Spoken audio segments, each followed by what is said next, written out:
What up, what up? It's your boy Woody, and guys, Christmas is right around the corner. It is December month of AOO, and guys, there's going to be a couple things that's going to be happening. We got a merger coming, not for my nation, but there was a list that I did see down in the, let's see exactly which nations are going to be getting merged from what I've seen. People putting stuff down, so give me 1 second. Where did I put that? Right there. We got 406 and 456 and 767 and 749. Those have been confirmed with the letters, the screenshots that were taken so far. So those are going to be merged. So what we're going to be having is we're going to be having a lot of people asking what we should be doing, because there are some of those newer nations that are in there. So be sure to help them out when they do ask questions about what they should be doing. And if we can get anyone that's going to be merged in one of those nations or any other nations in here, we can talk about that. We can give you some pointers and stuff like that. But on the next subject, I have noticed that the T13 Axemen are they're a little OP. And I'll explain what I mean. And I understand that they are a defensive troop, but I sent them on a offensive troop, just alone, in an attack, and they ripped through troops. And they held, like, literally 4 reigns. They held 4 reigns on top of it. So I think there was like 1.6 or 1.4 million troops. And they nearly killed 1 million troops with just axemen in one plane. In one plane, I had to add that, but it was a blue plane, so it really didn't matter.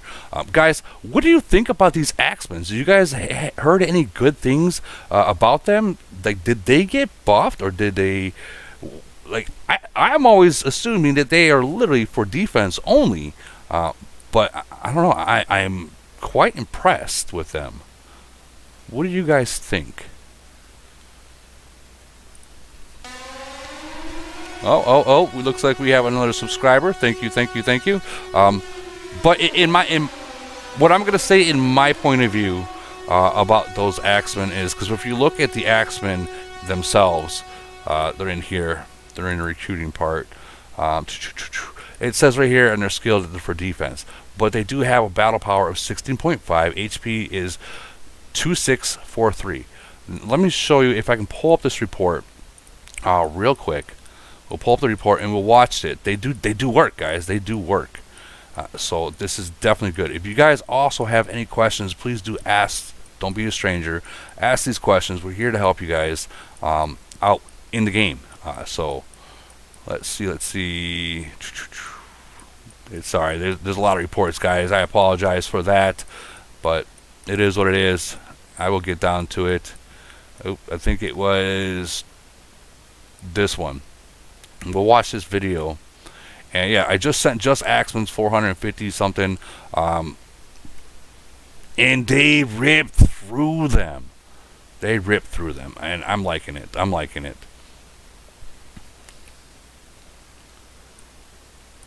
Like, they're just like going back and forth, and you'll start seeing rain that comes in here. So this is gonna be This is definitely something that I was not thinking that might be OP, but just the axemen alone, I'm kind of shocked, and I'm sure that you guys alone, like you got Flex Nuts, that he's a melee build. He's gonna really like this, seeing this, and he's probably gonna be definitely upgrading his axemen completely up. So GG's to that.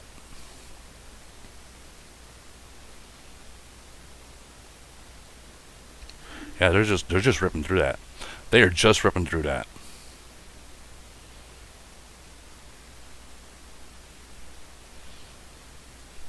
What's up, V-Time? How you doing, buddy? I'm good, man. Just putting out Christmas lights while I'm doing this. No, I know how that is. I got a Christmas list I gotta go through too. But are you watching this, dude? Watching what? The live stream. These axemen are just ripping through it. Axemen that are kill the plane. Which I think, but like, to be honest with you, like, we were talking to because we have obviously a chat group like with other players from other nations, and like they are OP, but the stats and times and playing have to fit the player too. You know what I mean? Like, I have a video of me beating a C40 Mm-hmm. with almost similar stats to me, but his Titans were better and his plane was like better in a sense. I don't know what tier, but as far as level wise, Mm-hmm. they were better. And I he had Aeon too, and then I just killed him, destroyed him. And he had T13 cannons and T13 tanks. So I think it just depends on the players. Like, and you said that you sent just Axmans, or No. I sent like my like so he had like what did he have? He had like a 571 troops, fleet troop, whatever. And I think I had like I think just a regular buff, no like fast expansion. I think I had like a 540. right? So and I ended up killing them, and I think I had like over 250,000 left. Dude. So it's kind of like I think like well, obviously Faith is playing in Rams Old City, and he hit us. I think he had like a 571K fleet, Mm-hmm. and I think he hit us for 1.5 million kills. 1.5. 1.5. Yeah, And how many? How and many? then How many did you say that was actually in the fleet, or in the city that he hit? I'll take a screenshot, send it to you. But like I want to say there was like 14 of us. Well, send it. Um, I, Send it in the stream chat, because I'm not gonna go through personal messages while live. That's not gonna happen. Here, yeah. Let me mute my thing right now. Let me send it real quick. Okay, no problem. So also, so with the Axemans being like, I'm thinking they're kind of OP. They're going to be very OP for different certain builds, such as melee. But the bigger you get, the more you start to tend to put more melee attack into your stats as well. So it's definitely going to help out in the long run as well. But are they going to be replacing those armored soldiers? That's what I'm wondering. Are they going to replace armored soldiers? You know how you put, I don't know, 18 to 20,000 armored soldiers in your fleet? Are they going to be replacing that? That's a question that I've been really thinking about, and I've been really trying to see the difference, and I've been testing it out in the mines too. And Well, for me, they do replace. So it's just kind of like, like I'm like Ras. Like I try different formations, see what works, and I see what the Titans do, what the planes do. Like depending on what formation. Like planes are very random because obviously they can tweak one thing and it changes everything. You can tweak one thing and it changes everything. right, But I'm gonna use them for a certain because like if you ever notice, depending on how you're set up, there's the first blast that goes from the Titans, right? right, So I've always noticed that I can keep them away from my tanks, I can keep them away from my shredders if I have enough Axeman to survive like the first initial contact. right. And if they've survived, the Titans end up hitting the axe, so it bypasses everything, and then my first blast ends up hitting down the middle, so it ends up hitting like three or four units of his. That's So it's kind of like it just depends on how you set it up too. right, dude. Yeah, he took out 1.5 and 4.1 came at. That's a big hit. But Man. that was bad because I want to say Tomatai drink, whatever his name or her name is. Tomilton drink. Yeah. So they hit, and then what ended up happening was the battle was over, and then my troops stayed in there, and Faith had already sped in. Right. So whatever I had left that was too much got sent back. So I think 200 my units got sent back. So I couldn't send because like, a good fleet. Because they were already full. Yeah, they were already stuck in there. So whatever 300 max I had in there. So I think that was a bad defense based off of like how it all happened. Right. And to retreat and come back, it was kind of pointless too. Now let me ask you a question, because I found out in this last void, and I think I'm right, but I could be wrong. And if I'm wrong, I'll own up to it. I think that if someone sends rain, right, they're in there, they're in the battle. But if you send a second fleet in there, and a third fleet, and a fourth fleet, and a fifth fleet, those rain are stuck in there until all of them are done. And I noticed that. I noticed that it in. just it. I think I noticed that. And I think I know what you're talking about. Like, if another fight, if they're already in there, it goes. So I think that is true. Because I wasn't record. I normally I record how the fight goes. Like when they first came in, I try to see who comes in, who doesn't, and like what's happening in the like outside. So I think you're kind of partially right. Like that's what I'm saying. Like I don't know. I don't recall if Faith came after the hit, and then my troops just stayed, or we all got stuck in there. So I have to look at the report from the first battle, and if it is 14 of us, then we all got stuck in there. I took I took a hit on someone, and they literally they ran in 4 people, and they were there and they could not get out until I killed every last troop. So I'm thinking that I'm right on that, because anyone that sends rain and you see yourself losing, you're trying to get out of it as soon as possible. You know what I mean? You're trying to run. Yeah, I mean that's why you gotta have practice on hitting that. Like I went on a SOS because I knew RNG was trapping, so I was like, cool, whatever. Like I'll hit whatever's in there. I'll kill like 100K, and whoever has in there is gonna lose like troops. So they came in after me, and I'm kind of pissed.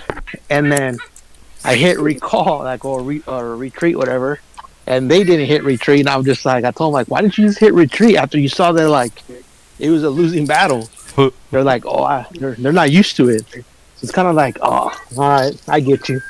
Well, I mean, So, it is kind of hard to hit. I'm not gonna say it's hard, but it's kind of hard. It's kind of just like you don't want to retreat. I mean, don't get me wrong; it's the best thing you can do once your front lines is gone. But you want to see that battle out. You know what I mean? Like you sent it. You sent there. You want to see it out. You don't want to retreat. But no, I mean, hell no. I'm playing smart. but to Because save your think about troops, it, yeah, you want to retreat. I get that, but like, well, for me, it's like I have T12, right? So if I lose all that battle, it's max points because it's T12. And if they have T11, T10s, like they're only giving me maybe a fraction of what I'm giving them. right. So that's where I'm like, I'm hitting retreat. Like it's points given to points gained. If I can kill a lot in the beginning, so they're to them, then why not? Well, I've definitely found where because I've hit retreat many times before, and I might have lost less troops, but I also killed less troops versus where I stayed in there and I was able to kill a heck of a lot more troops staying in there. I guess it depends who you hit, who's already in there, who's coming, who's not.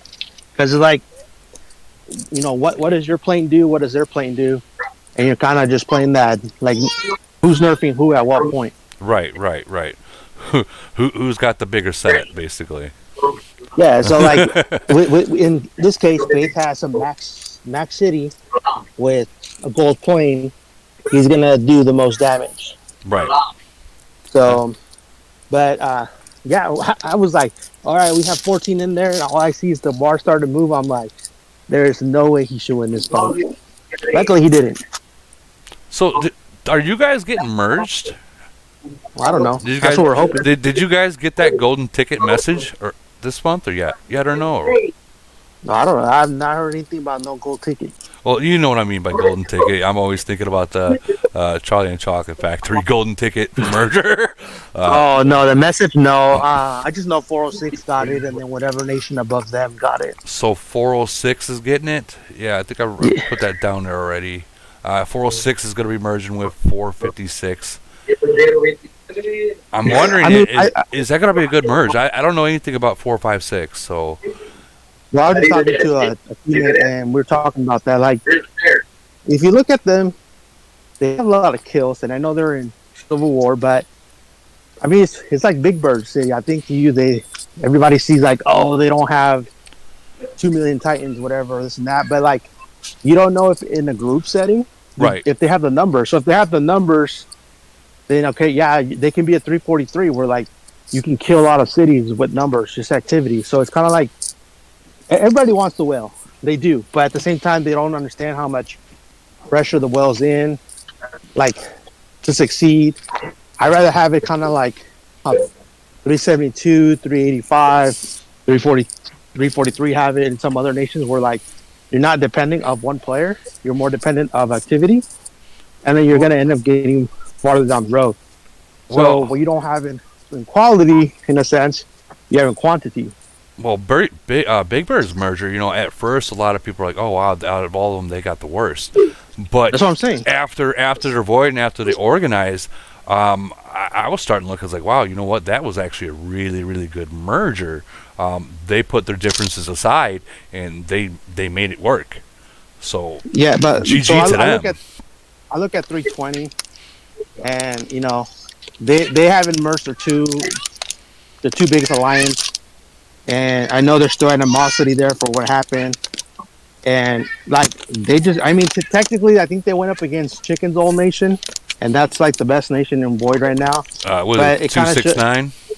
yeah, so it kind of shows you like if you don't work together, you can have the biggest whales in your nation, and you're not going to win Void based off of egos and certain stuff like that. Well, yeah, that's definitely true. That's definitely true. If it takes in the newer nations, yeah, a whale can win it, but like the older you get and where everyone starts catching up, the whale they need to work as a team. If you don't work as a team, and what I mean by team, like one person can't win a war. Period. They can't win a void. There's just too many other people to like. For say, if someone wants to reign with 20 people, one person can't take that out.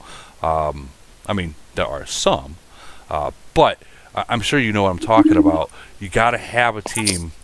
Like as of now, right now, we have a team. Like we have people that I have people that research for cities, scout the cities, make sure there's troops in there before I go and send, or when Hellfish goes and sends, or other people go and send. It's a team. It's like a strategy that you got to have, or else it's just going to go downhill. Yeah, like I mean, 373 beat us, and we had I think one city that dropped, and I think it gave up like probably 1 billion points. It was full, and then they just took advantage of it. But other than that, I mean, I looked at it like it was a bubble fest. And I mean, but I mean by bubble fest, like 373 was smart. They're not going to attack us, knowing that we have activity. Right. We weren't going to attack them when we know they had activity, or Face can rush in at any time. So it's kind of like, it wasn't boring, yeah, but it's like you got to pick and choose your moments. You're the right defense. You got to hope that the other team is kind of like messing up. So yeah, it was hard because there was less targets. Both nations being cautious in a sense, like because we know what each nation can do. Right. So I think, I mean, that's what a merger does. Like I'm looking at the scores, and I think our score was like 11 million to like 8 billion or points, whatever the difference was. And I'm watching all these merged nations. Their scores are like 20 billion. I'm like, Jesus Christ, that means that was an exciting war. Yeah, I agree, dude. I agree completely. Like my last void, it was a bubble fest. I'm not gonna lie, but I was up for like literally almost 24 hours, trying to look for cities, and I didn't get too many big hits.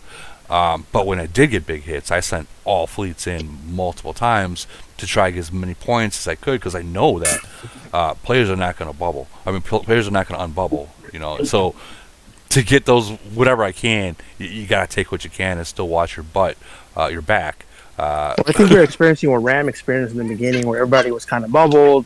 Was playing a little more safe, because like back in the days, like it was just Titans, and then there was no equipment. So if he sent 5 fleet, all 5 fleet hurt. Now, like in a sense, if your Titans are in, planes is there, his first fleet's gonna hurt. His second fleet might not hurt as much. And if you have rain, he's definitely gonna be losing way more than he's gonna be winning. Like I hit a city who I think so. I sent 5 fleets into him. The first one was my Titans in plane. And then I sped the other ones just because I knew his troops were coming back. So I just wanted them kind of like on their way. Right. And then he he did exactly what you talked about. He recalled all. As he recalled all, he thought I was just sending whatever fleets, but he didn't know like I was sending like a attack fleet in each one, and like three of my fleets were able to catch him, and then like he ended up getting like I think the first hit I was like 300K, second hit was like 150, the last one was like 80,000 troops left. So he got hit three times and gave up a lot of points in those because he hit recall all. He freaked out. And he thought because he thought I sent a whatever fleet. So he ended up giving me points for that. I've done the recall fasting button before, and I learned a very valuable lesson that day too. Don't do it. All you're doing is adding more troops for them to kill if you're losing.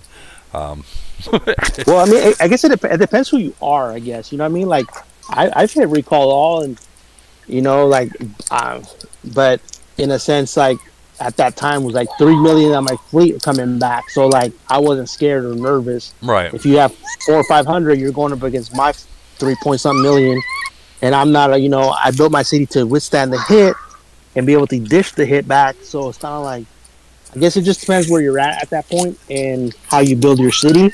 So it just kind of give and take. That's the way I see it. No, I'd have to agree with you. I'd have to agree with you on that because if you don't have if you have a really built city and you recall all back at once, Titans and whatnot, um, Titans make a huge difference. Same with the plane.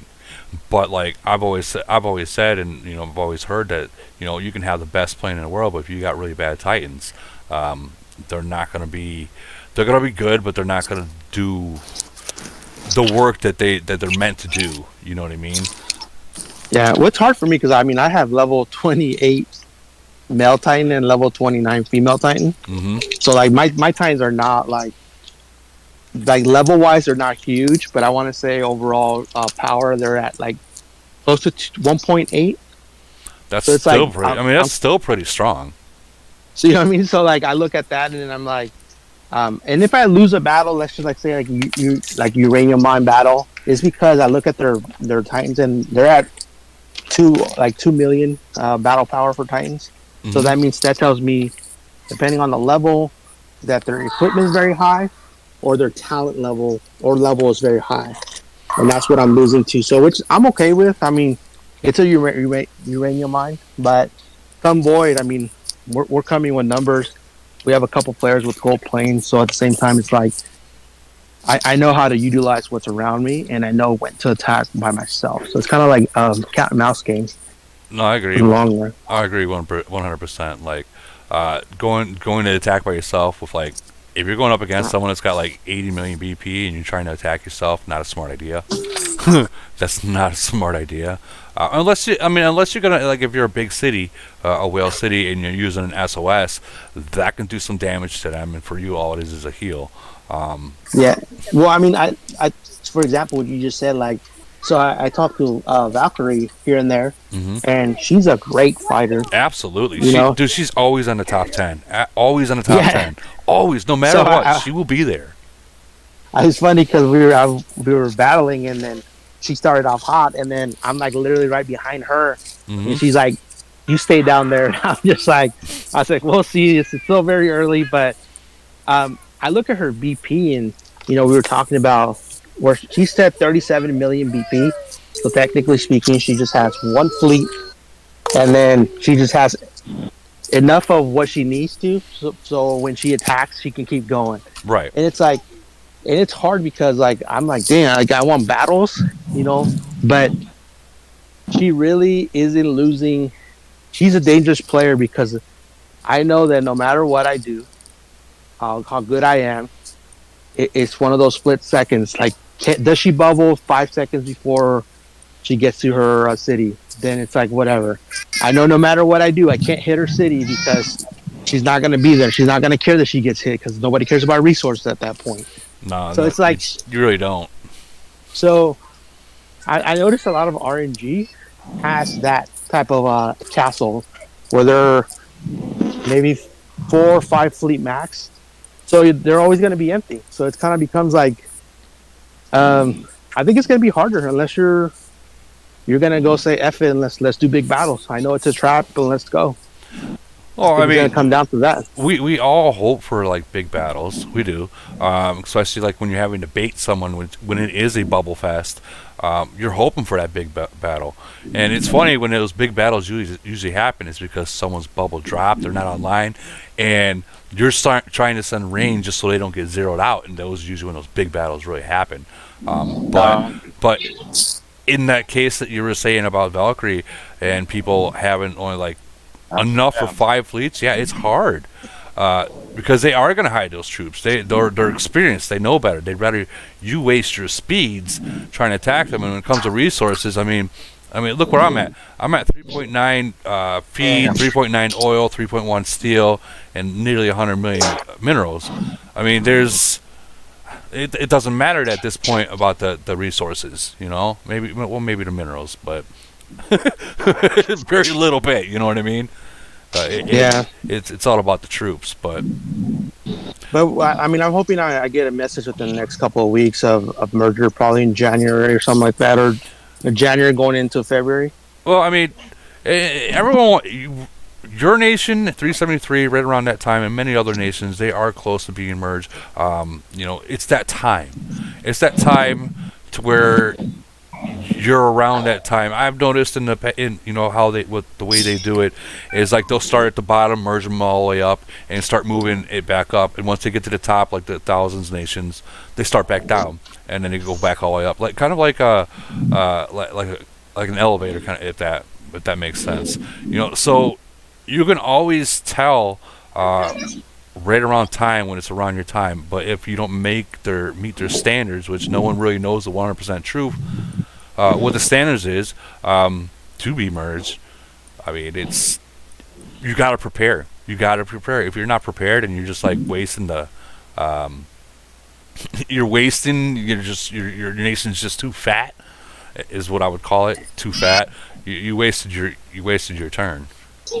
Yeah. So I mean, so like I'm looking at nations and stuff like that, and like my goal is to win global conquest. Like that's one of my big goals. Right. Um, but I'm looking at how 299 kind of did it, and I know they had 343, which was fine, but it's like they had two strong alliances, and I'm noticing the trend of like try to get everybody in one alliance. So I'm kind of thinking like if there is, I want actually if I merge, I want to be have two strong alliances. Like we merge one big one, you know what I mean, for void, and then for global, it's more like how can we utilize everybody, get two strong alliances. That way, one's battling for everything, and the other one's just knocking out everybody else in between. Because it's like I feel like it's you're gonna have to have two strong alliances to be able to win. I agree. Global, not just one. Because if you go to one, what's the because there's 3 rounds. Like I'm on the West Coast, so like I can't go around 2 unless I physically wake up like at 2 or 3 in the morning, and it's like I am not gonna wake up at 2 3 in the morning. You set like, you gotta set your alarm clock, dude. No, I refuse to. I refuse. Like I'm not gonna do it. You got kids. You know, You got a real life. So I mean, you got kids. You need your sleep. Trust me, I know. You need your sleep. Not just that, but I mean like my nation. I was talking I was kind of reading what League Off was posting, and my nation is honestly primarily like Asians. So it's like it benefits them for round 1 and 2. Mm-hmm. So round 3 doesn't benefit them, but like round 1 benefits me because it's like I want to say like 8 o'clock of my time on a Friday night, and then on a Saturday it's like depending on daylight savings, it's like either 10 or 11 o'clock. So for me it's perfect, right? Right. But what if all my Asian players are the average spenders or free to play players? Then we give up around 2, or if there's a European Asian dominant alliance, they get to score 45,000 points in that one round. Now it's like, how can we gather everybody round 1 or 3 and then make it work? So it's kind of like there's a lot goes to it. I feel so it has to be planned out over time. And I think now looking at what talking to Inquisitor and what they. Nope, I think he's cutting out. You might have cut out B-time. Honestly, it's like there it is. So like for me, I say I was talking to somebody in 299, and it's almost like they literally timed it and saved a lot of things for global conquest. So it was almost like a 6 month plan. So I'm kind of thinking about, okay, if that's the case, then I might go that route, like longevity. Can I sustain people for 6 months, get them motivated for that one event, and then we're just gonna go, Well, balls to the walls let, let, when it matters. let me ask you something, and I've noticed this. I've actually keep my eye open with this. So after your first merger, you want to have at least like get everyone into that one big alliance, right? Um, Even before your first merger, you want to do that, and it helps out with GC a lot. But by the time you have a second merger, you should have two main alliances, two attack alliances just for that. Other reasons too, but for like Void. But when it comes to GC, being we're talking about that, one main alliance is going to take one round, and that second main alliance is going to take that number two, where everyone else can't make it, because that second one that where people can't make, that can really make or break who wins. So remember, like the first couple global conquests, we were in the first two finals against 373, 3666 at that time, and then 357. Obviously, the two times they won. Like that's how we did it, because, like I said, we were primarily an Asian alliance, meaning like or nation. They would take round two. Mm-hmm. They would help us round one. And so they would take round two and they would score huge, and then we would have like just finish it off at round three. So I'm like, oh my god, like this is like the way it should work. That told me a long time ago that I am more for a two alliance type of thing, unless you're gonna do a void or something to that effect, and then just go to one, make it a super alliance, make sure like everything else is airtight, and then dominate that way too. But come global conquest, I'm 100% for you need two alliances. That does make sense. Does anyone else have that same thought as well? Don't everyone talk at once. No one's gonna talk, but I kind of agree with you on that, man. You do need to have two alliances, because one, you can only do so much. You're only allowed to enter two. Yeah, so Flex nuts here. It depends on the population count, right? So if you have enough to stack the deck with multiple alliances, for example, this past Void, I coordinated with two of our other top alliances. We run a top four format kind of ish, and I was baiting at the end, and I'm like, all right, look, here's the deal. We're one bill behind. They're gonna come at me. I posted in my nation chat. I'm full city, and I coordinated with those other two top alliances along with us, and for a counter effect. So they're going to counter everyone who's hitting us while my alliance is getting ready to defend me. So having two alliances, two tops, that's a good thing. But if you could actually make it happen with three or four, and communicate seamlessly, that's actually a stronger, strategy to me. But I think with two alliance, two nation mergers, I think that's impossible now. Yeah, with two nation mergers, you're limited to how many alliances. Well, okay, so if you're talking mergers, I thought you were talking about top alliance. No, like when there was a three nation merger, I felt like at that point, when we first merged, I thought we had three good alliances. And over like the 6 months, you can start seeing the window down to two basically alliances. Well, like this, what is your given average for like an elite war? Who shows up? How many do you got? I mean, what are you looking at for your alliance? Well, I guess it just depends if we're getting attacked, or they declare one on us, or we declare one on them. But I'm assuming like right now, I've been seeing 60, 70 on a bad day. That's a good. That's like 50. Yeah, that's good turnout. Yeah, dude. Like I have to wake up at 5 a.m. for one of these damn things. Yeah, sometimes you gotta set the alarm, and it's a pain in the ass. I'm with you. Mine's a lot like that as well. But what about your second alliance, your second top? What are they looking at in terms of active turnout on any given notice? I don't know, because I don't communicate with them, because I'm trying to like stay away from the game. That's the problem. Yeah. No, but I'm trying to stay away from the game, just because it's like I don't want to burn out because I'm at the point too where I'm like, this game's kind of getting repetitive. The whole T4 is getting on my nerves. Like Yeah, I'm at that phase. that For me, go go ahead, ahead. Woody. I was gonna say, even though T4 is a actual, it's a good strategy. Yeah, it gets on my nerves too. It does. The biggest thing though is cohesion between these alliances. If you really want to make shit happen, you have to communicate seamlessly with the other alliances in your nation. If you don't do that, you're just gonna have a glutton for punishment. You're gonna fail, and you're gonna wait for another merger. You're gonna get bored. You're gonna burn out. You're gonna repeat everything you just stated.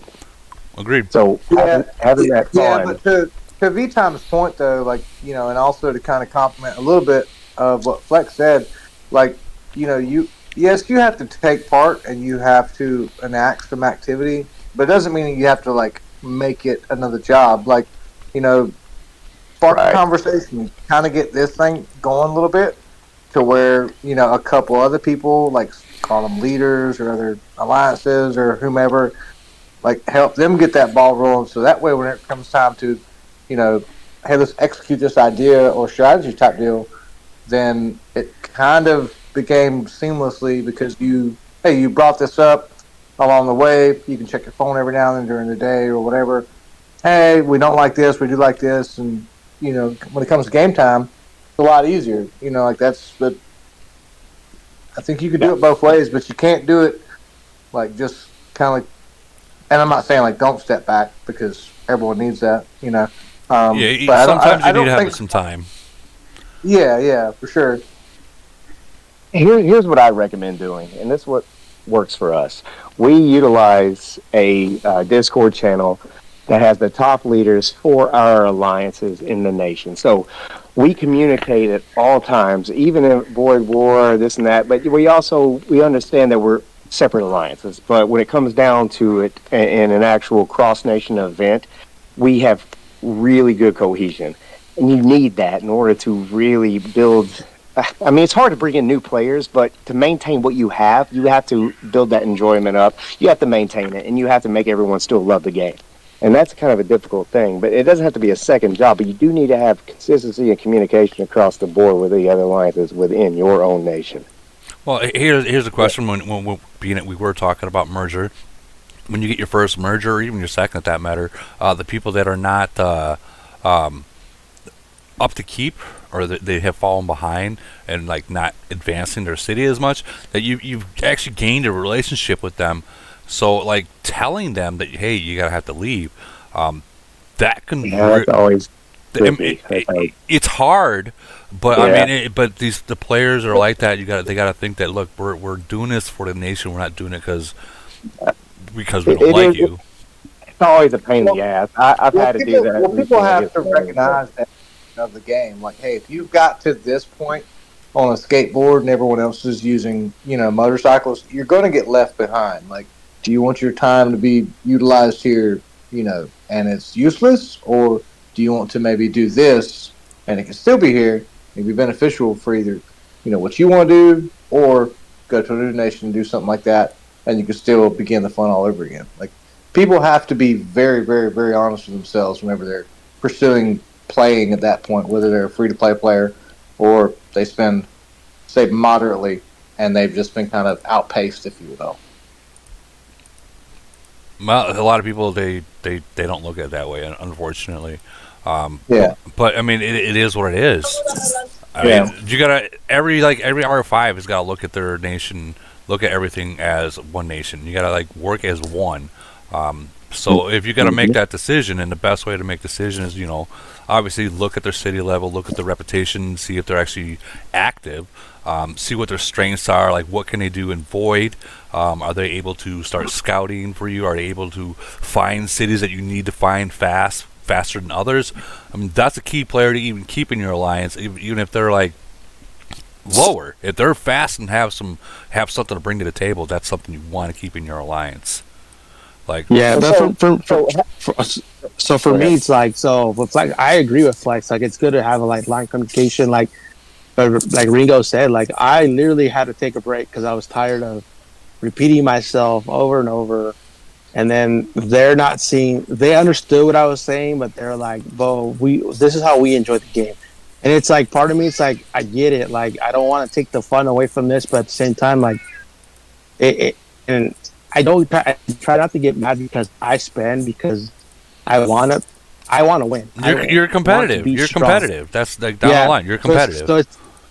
But at the same time, like I get their point of view, and I'm like, look, I'm not trying to work against you, but at the same time, like, and I try to understand the like difference of cultures too. Like, I'm not like, hey, you have to listen to me 100%, but at some point, like I play sports at a very high level, and it's like at some point you either have to get on or you have to get off, and I can't keep doing both. And then you think I'm the bad guy, like it's just not gonna work. But then it's also I know how counter to that is because at the end of the day they can screw me over too. They can just be like, okay, you want to play that way?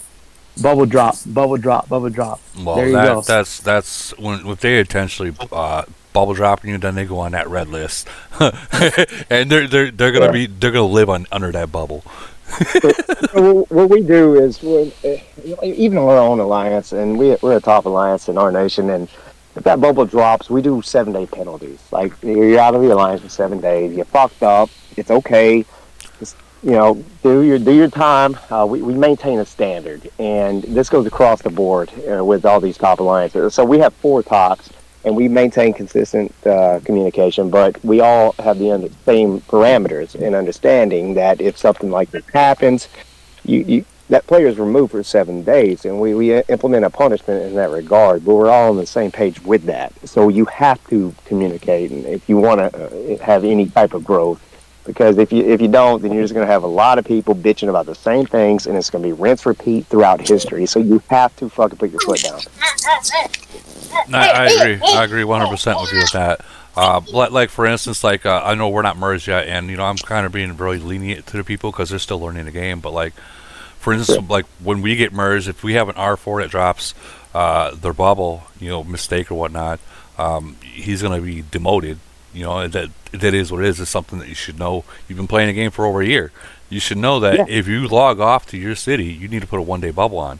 That don't trust those 8-hour bubbles because your alarm clock, it might not ring or it might not wake you up, and it's that. An 8-hour bubble is a combat bubble, right? I mean, that's assuming you don't have any 2 hours. You pop that, but when you're getting off, you're doing a 1 day or a 3 day. That should be common practice. And 8 hours combat.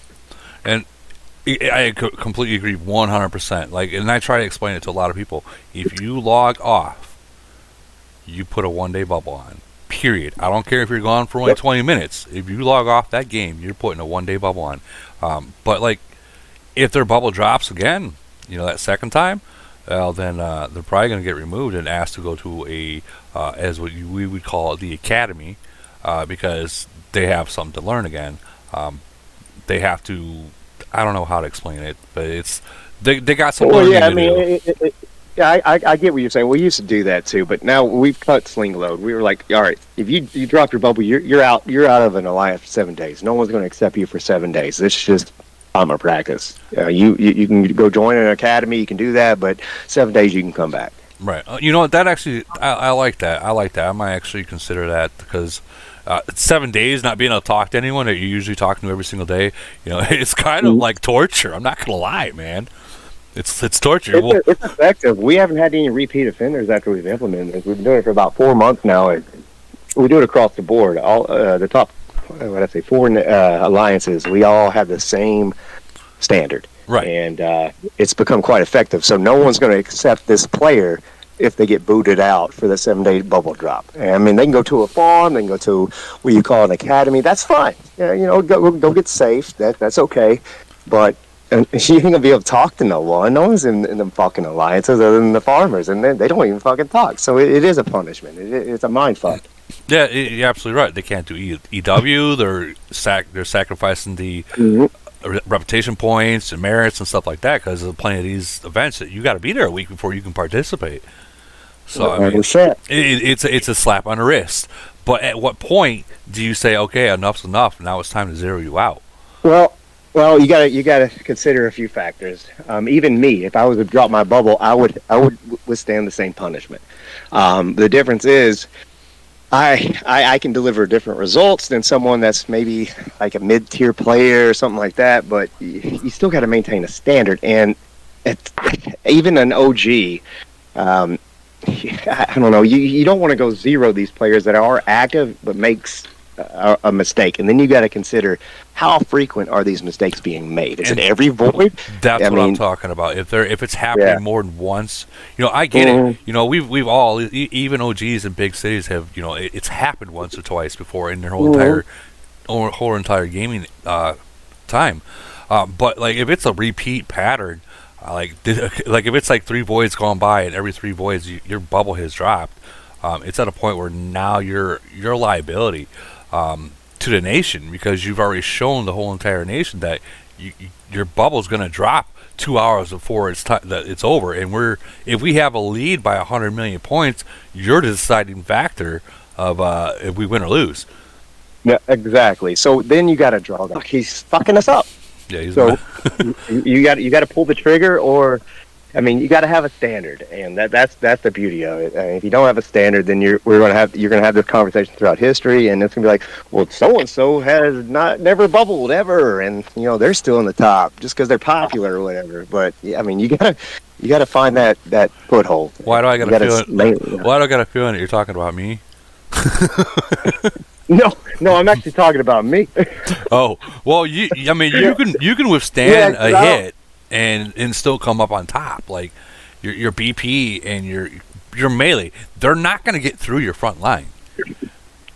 No, it depends on if I got people that has my back, and it depends also if it's frenzy or void. Void, dude, I don't know. That's a tricky subject, but frenzy, I still bubble, but every once in a while I'll get drunk or something and throw a fucking 2-hour on, like, all right, I'll be right back, and then I won't be right back.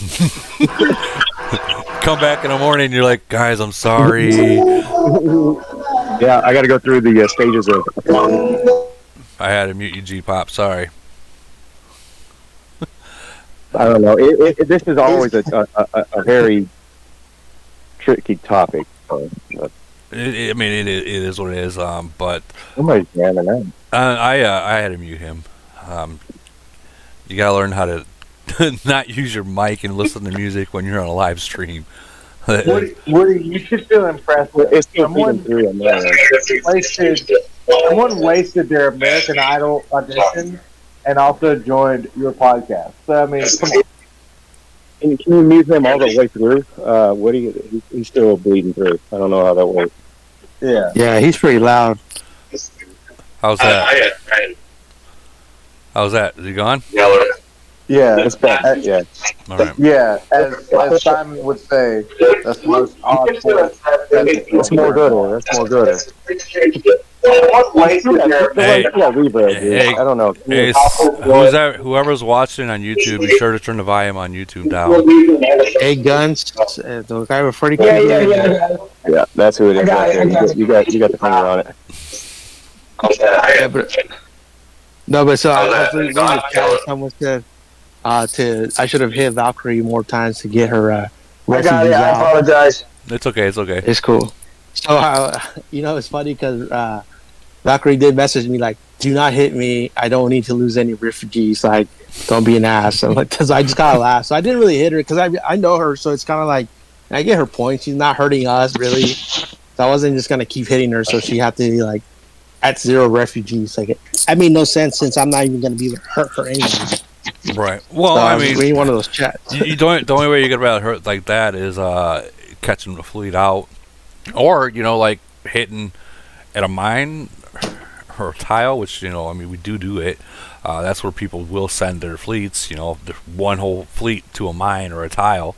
Oh yeah. You can. Well, she made a joke. She was like, "Well, I would say let's meet at a tile and let's do fleet for fleet, but I already know the outcome, and I'm not giving you points, so that's pointless." Wait a minute. Are you saying, V-Time, that she has became that strong to where she can overcome you now? No. No, not even close, to be honest with you. But like, she made a joke. She's like, because it was a boring void, and she was like, I would say let's go to a tile and let's do one attack, one defense, whatever, like an SOS, so that way you're not losing any, and see how it pans out. She's like, but I already know the outcome, and I'm not giving you any points because I think I was at the bottom at that point, like right below her. So if I would have hit her and if I would have defended her, like she would have given me maximum points. So it made no sense. Yeah. But she joked about it. But I was just like, nah, like I don't want your nation getting mad at you or this and that. And at the same time, like I know her, and I wanted her to get top 10. I feel bad for Sugar Baby though. Oh, what happened? What happened? So, Oh, wait. I'm 32, right? Did she get hit? No. Okay. No. I think there was like mutual respect between both nations, like where you're just like, murder's coming. But she's under the BP level where she's gonna hide everything regardless. Absolutely. But she was top 10, easily top 10. Like I was like 40 million points away from catching her. And then our 32 got selfish, and he hit us, and we defended it. He lost 200 and something troops. He gave us like max points, and then he was sending T4 traps, and we kept seeing that. I scouted the city right before, and I saw him. He had full fleet, and I told No Cat, "Hey, he's in there. Hit him." So he's a C41. He goes in with 500 something, like going 571, and just rips him apart. Man. And she got out of the top 10. I was just like, the whole time I'm like, damn, like I felt so bad for her. I sent her pictures. I was like, hey, this is if you're wondering why you got out of the top 10, like this is exactly why. Boom, right here.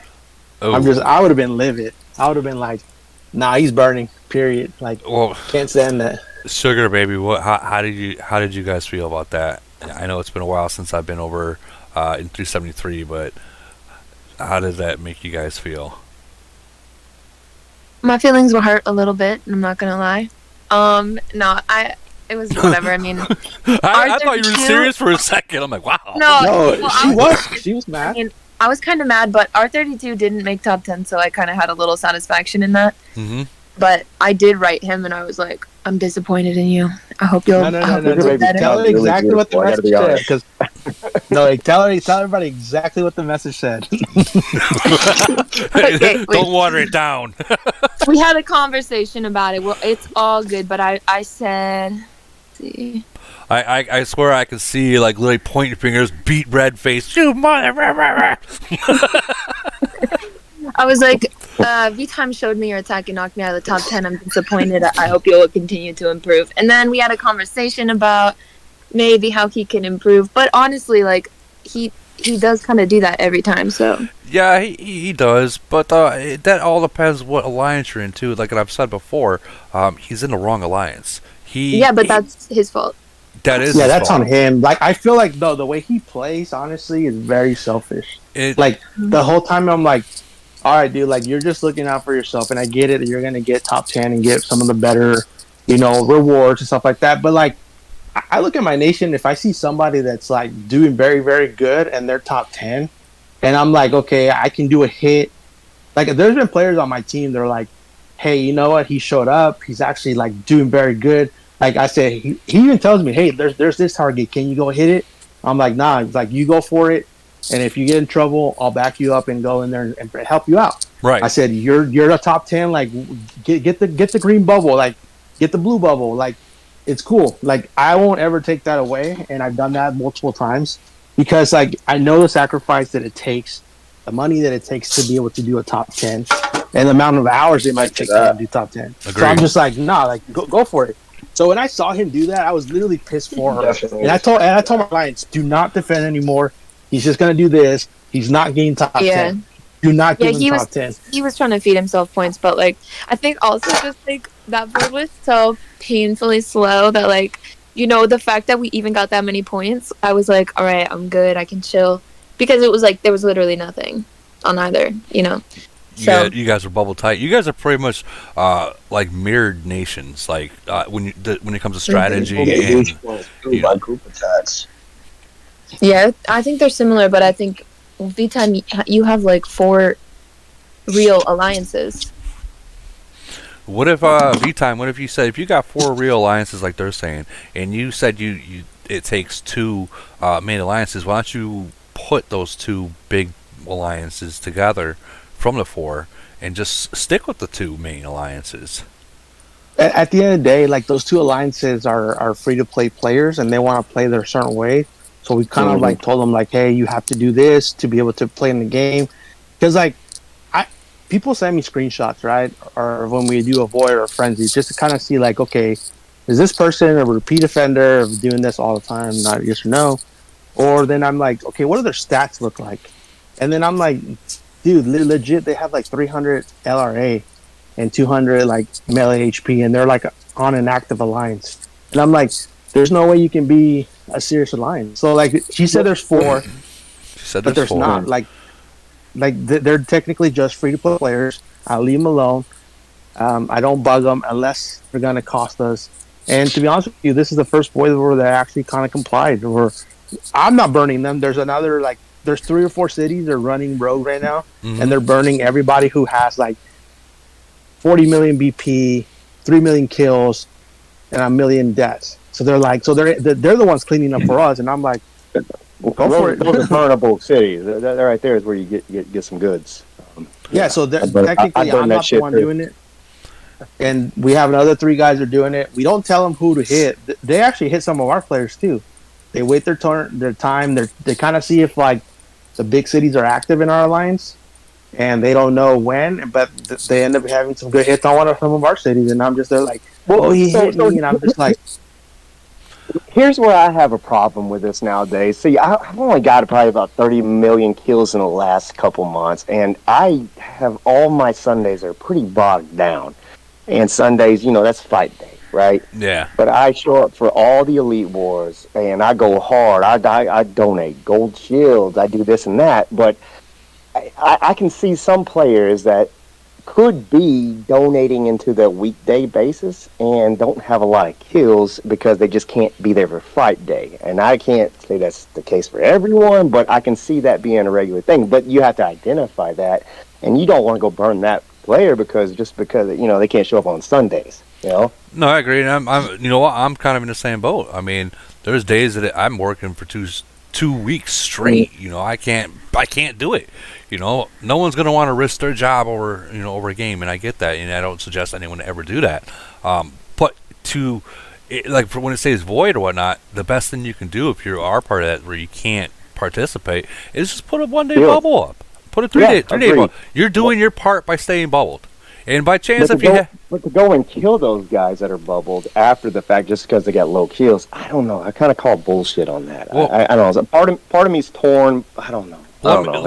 It's a case by case basis. Let me ask you something. Okay, if someone, let's say you got a C-38 and they got like 60 million BP, but they only got 20 million kills, how does that make you feel about that, knowing that they're just not ever going to fight? Yeah, but So that's when I do my haircut. I call it a haircut.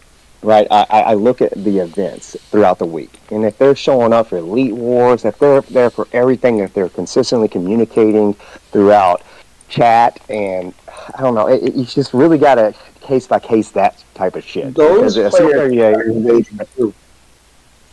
Well, but what if that player has like 100K reputation? Again, that right there, that's a good point. So that right there is another good haircut you can do. 100K reputation, that's pretty good. That's up there. Right.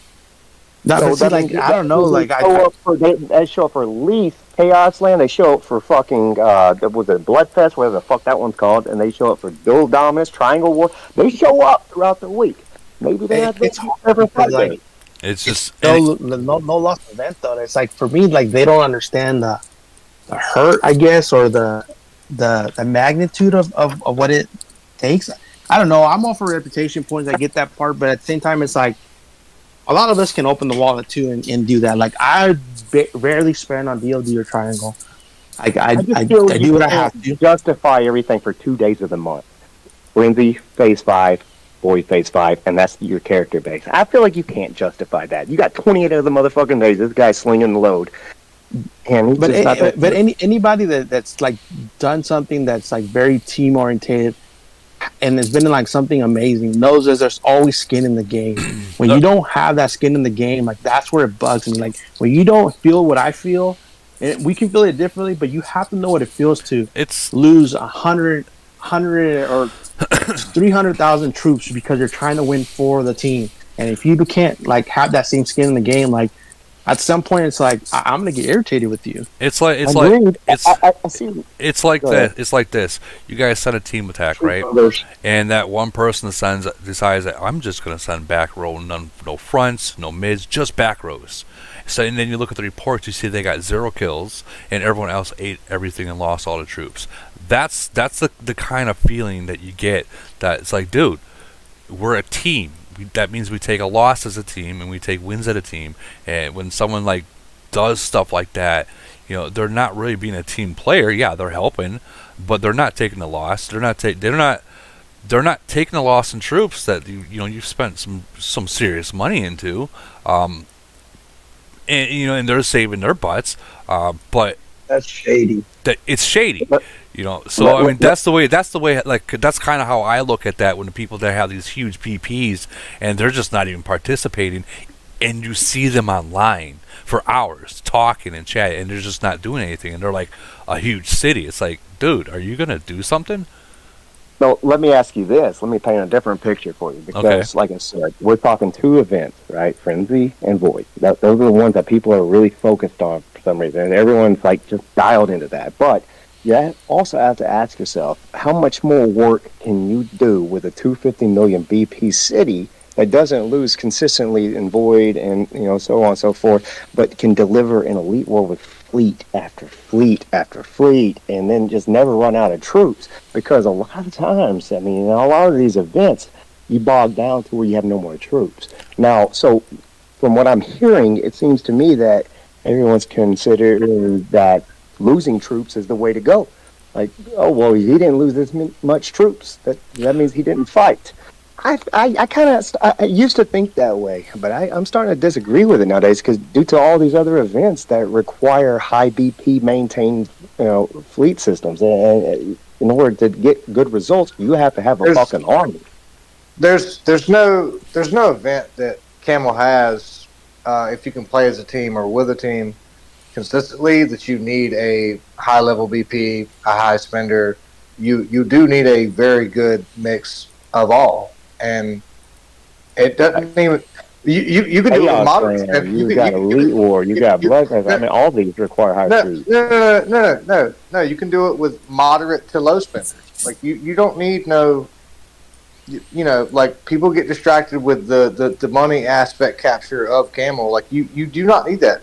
If you because we had them all before merge and we still have them all now after second merge. Like you need people who want to play. Look at 343. So don't get me wrong. I'm a 50 million BP city. I'm a 5 fleet guy. That's all I run. But so I would love to have 250 million BP, but it's just not the case. I'll never be there. I never will. I'm a melee guy. Yeah, I'm waiting on. I think we have a regular turnout of about 60 people. He hasn't reset. I think you can get there. Plex nuts. I think you can get there. Yeah, if I take the night off and just start going, I'm trying to So recruit Flex. Turns out uranium's a big fucking spinning thing right now. So Flex. So back to your thing. Like, I think for me, it's just like I need to be able to know that you're down to at least lose a fleet for the cost. Yeah, if you're not down to lose a fleet for the cost, then I don't really need I can't how you say it, like I can't fuck with you. You know what I mean? Like I can't. Like, well, so this is why I have my accountant, right? I call him my accountant. He goes through and he scrubs our books. He cross references all of our active players and utilizes that for every event. And extenuating circumstances come up. They can't all be there every Void fight day, every Frenzy fight day. But if it's a pattern of neglect, then yeah, we have to address it. I get it, but at the same time, I don't know. It's such a difficult thing to really narrow down because you have to understand there's so many other events, and you can't just dissect it to 2 days of the month and determine that's the play. I already said it in our alliance. Like, hey, we're gonna be a Void alliance and a Global Conquest alliance. Like that's what we're gonna strive for from here on out. Like Triangle.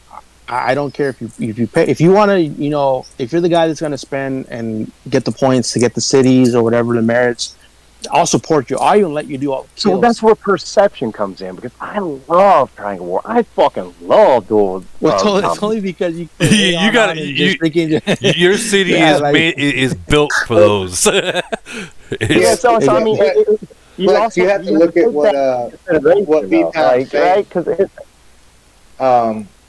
Sorry to interrupt you. Go ahead, and I'll finish. no, you're good. No, you're fine. I overtalk a lot, so go ahead. Sorry. No, it's not like you have to look at what he's saying, like, and you could, like, if they do it that way, they can still also capture some of the stuff that you like doing as well, or just make it like, hey, let's be a Void team or a GC team.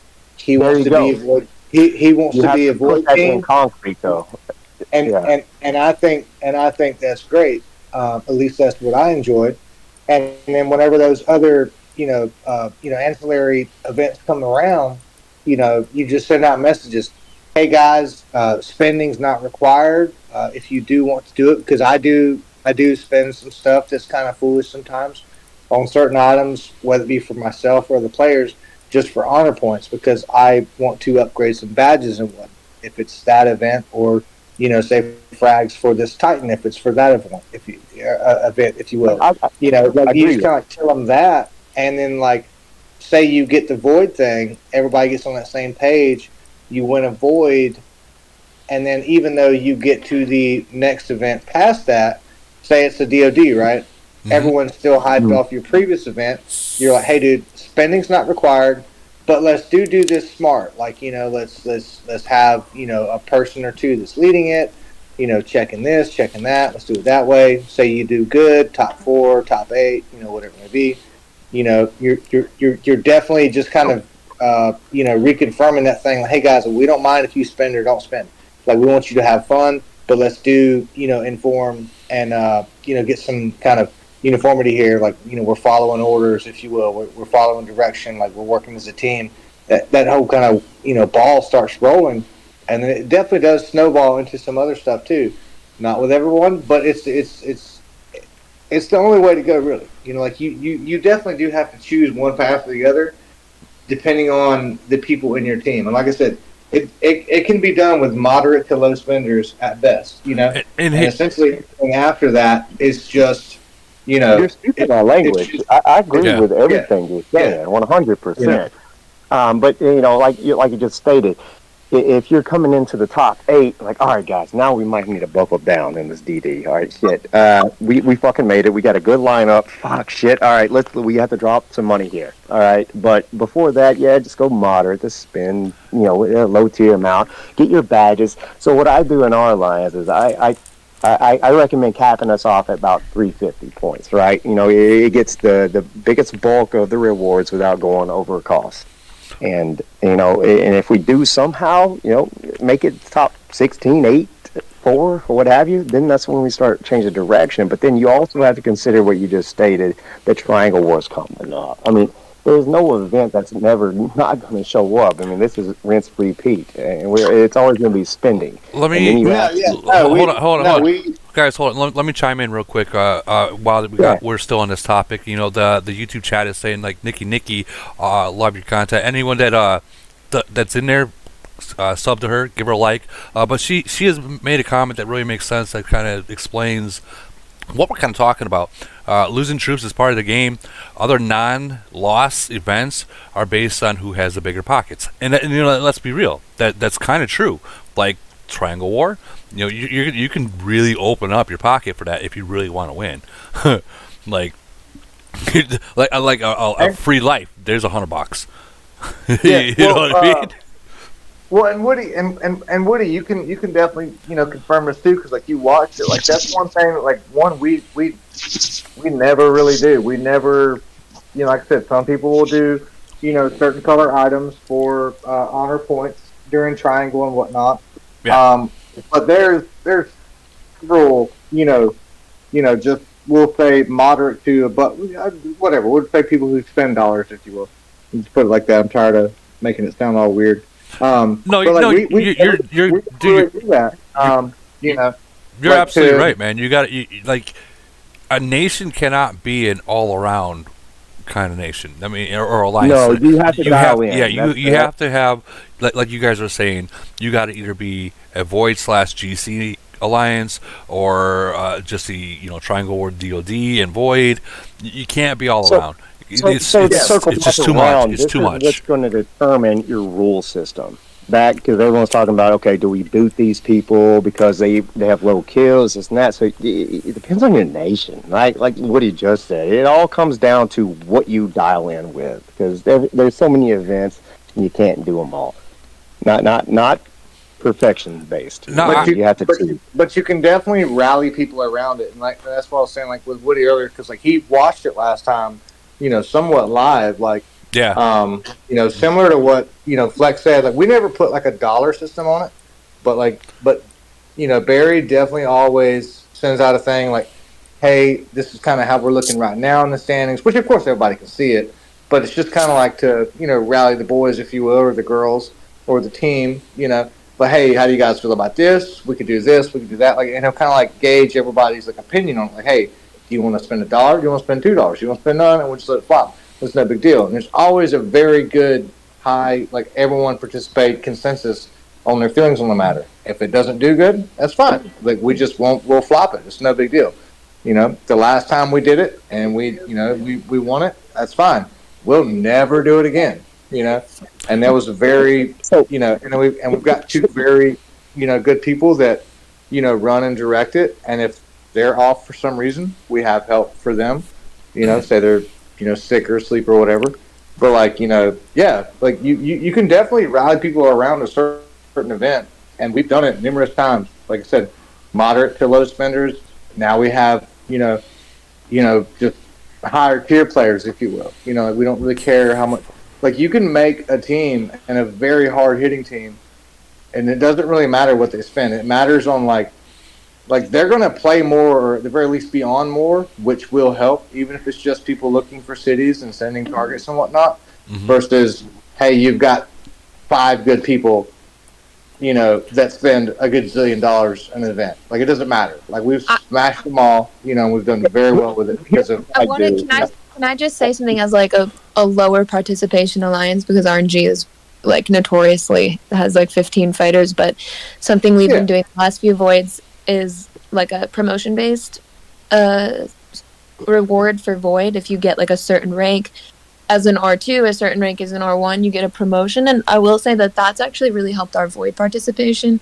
I think a lot of the like weaker cities are like afraid to fight, and so we make them like we require like 2 battle reports of group attacks, 1 solo attack, and then if you make a certain rank you get a promotion. So like for us that's been working, but we also keep the spending pretty light. Like, we don't force them to, at least where we are right now and waiting for merge, like, we're not forcing, winning DOD, triangle, and stuff like that.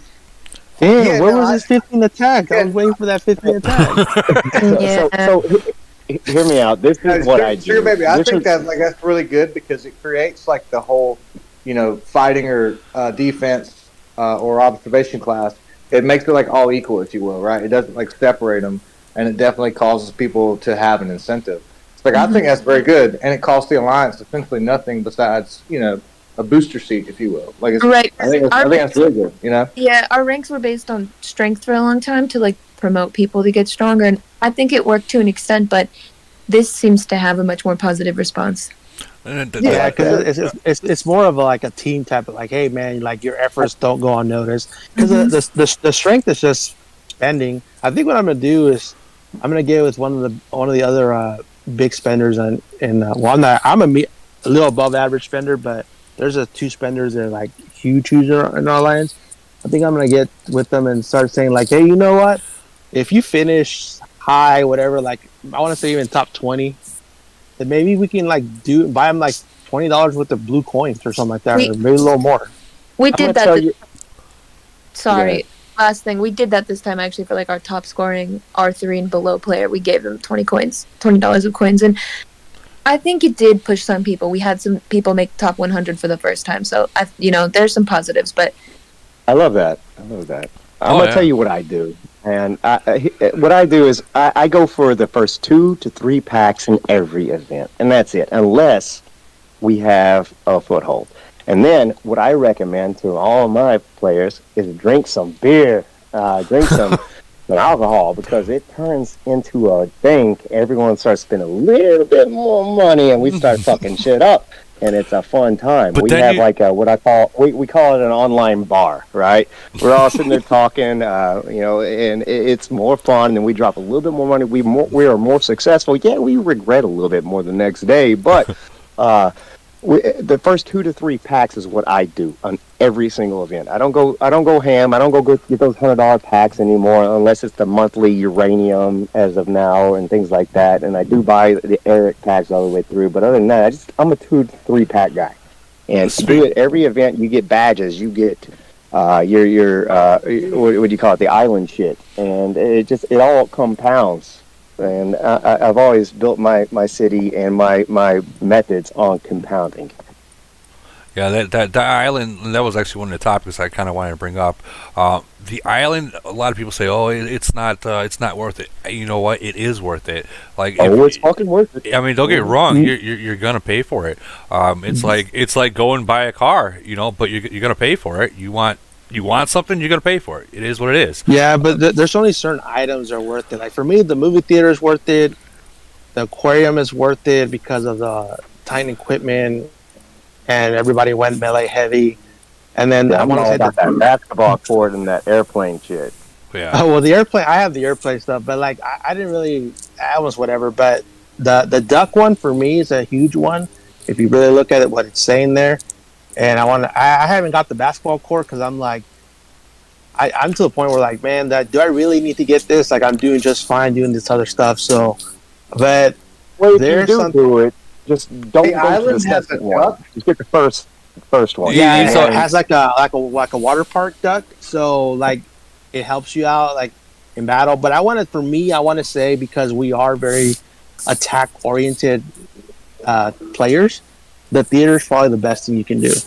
I have a question for Triangle and DoD, I guess, because I feel like something we struggle with is all of our free to play. For a while, we would like limit the like C36 pluses from just taking all the targets in like the early stages, and then I noticed like our weaker players didn't have tickets for anything in the later rounds, so we were kind of just okay. No one can attack. Like, do we just go in blind? So, do you have a method for like how you approach and like what do you do? 'Cause 100%. that's the tough part. So what you do is you take the lower fleet size players, and if they have a feint attack, that would be optimal, because then they can half it. Let's say they're a 200k fleet, like we're talking low, right? Half that, send it in, utilize that as a scout. If they don't have it, utilize the low rostered players. Like, I mean, I hate to say it, True. but they're cannon fodder at Yeah. that point for scout. And that's just the best way to go about scouting without having a scout, so to speak. Yeah, that's what we do as well. Yeah. But like you were saying before, the first rounds, let the lower people get their points, and then if you're needed, then yeah, step in and get that W. But like the later rounds, like for instance, I learned a valuable lesson. We were in semis, and I was like, all right, guys, there's going to be certain people that do it. But we needed scouts, we needed people to open up boxes and stuff, and we lost because there was. Yeah, so you never want a big guy to open a box and hit a mine. Well, that's not necessarily true. Let me explain that. What? You remember Matty D and Great One. His way to where they can literally go through finals with only 4 people and win it is the less people that you use. Obviously you guys have to get the whole 404 or whatever amount that's fully maxed. They'll use one of their big guys, complete fleet. Get their fleet huge, and they'll leave that guy to open up the boxes and stuff throughout the whole thing, and they'll use their big guy, such as this one. At this point, was Great One. He would eliminate everyone. So now you got 2 people, like Sugar Baby. If you remember when we went up against that Lock Nation, they literally used only one person to try to eliminate the whole entire thing, and we caught wind of that, and we had to literally say, "Hey Ram, we hate to do this to you, but if you want to win, you're going to have to do the exact same thing. And literally, you only attack the whole thing." Yep. Like. He liked So that. yeah, it comes down to the if it comes down to a tie, they utilize the amount of population engaged. So even if you make a fleet and don't attack, you're still involved in that fight. So making the fleet also adds into that dynamic. So you're correct there. So having someone that can open tiles is great because it's going to hit a mine 10%, boom, gone. But yeah, I've never really ran into some situation like that where you're talking about Ram versus the Great One, and they're just clearing the whole board, and then it comes out to two people attacking. It happens a Well, lot. for Like your- I was watching Barry's Triangle War, and I hate to throw you into the bus like this, Barry. And there's this one guy. He went through. He had like 120 win streak, and it seemed like every single attack that he was doing is either a gold item. Like he was going through everyone. And I'm just like, whoa. I mean, it's not throwing me under the bus. We still beat them. Yeah, you still beat Yeah. them. Don't get me wrong, but I but love watching that, I was like, holy cow. But, like, It with was less- actually pretty embarrassing. The fact that You got a guy video was on that able- one? No, the guy was able to kill I'll go on like a 120 kill streak, revive, and then go kill like another 10, 15 more, and they still had more attackers than us by the end of it. I don't think I've ever hit the triple digits. I've gotten close. So it was That's nuts. impressive. Like the fact that he was able to kill that many people and still use I think it was like 60 attackers in total they ended up using, they still lost to us. Yeah. You played it. So You guys crazy. played. You guys played it smart. 120, and then there were 59 or 60 others that still couldn't make it happen. That tells you that y'all are a badass unit.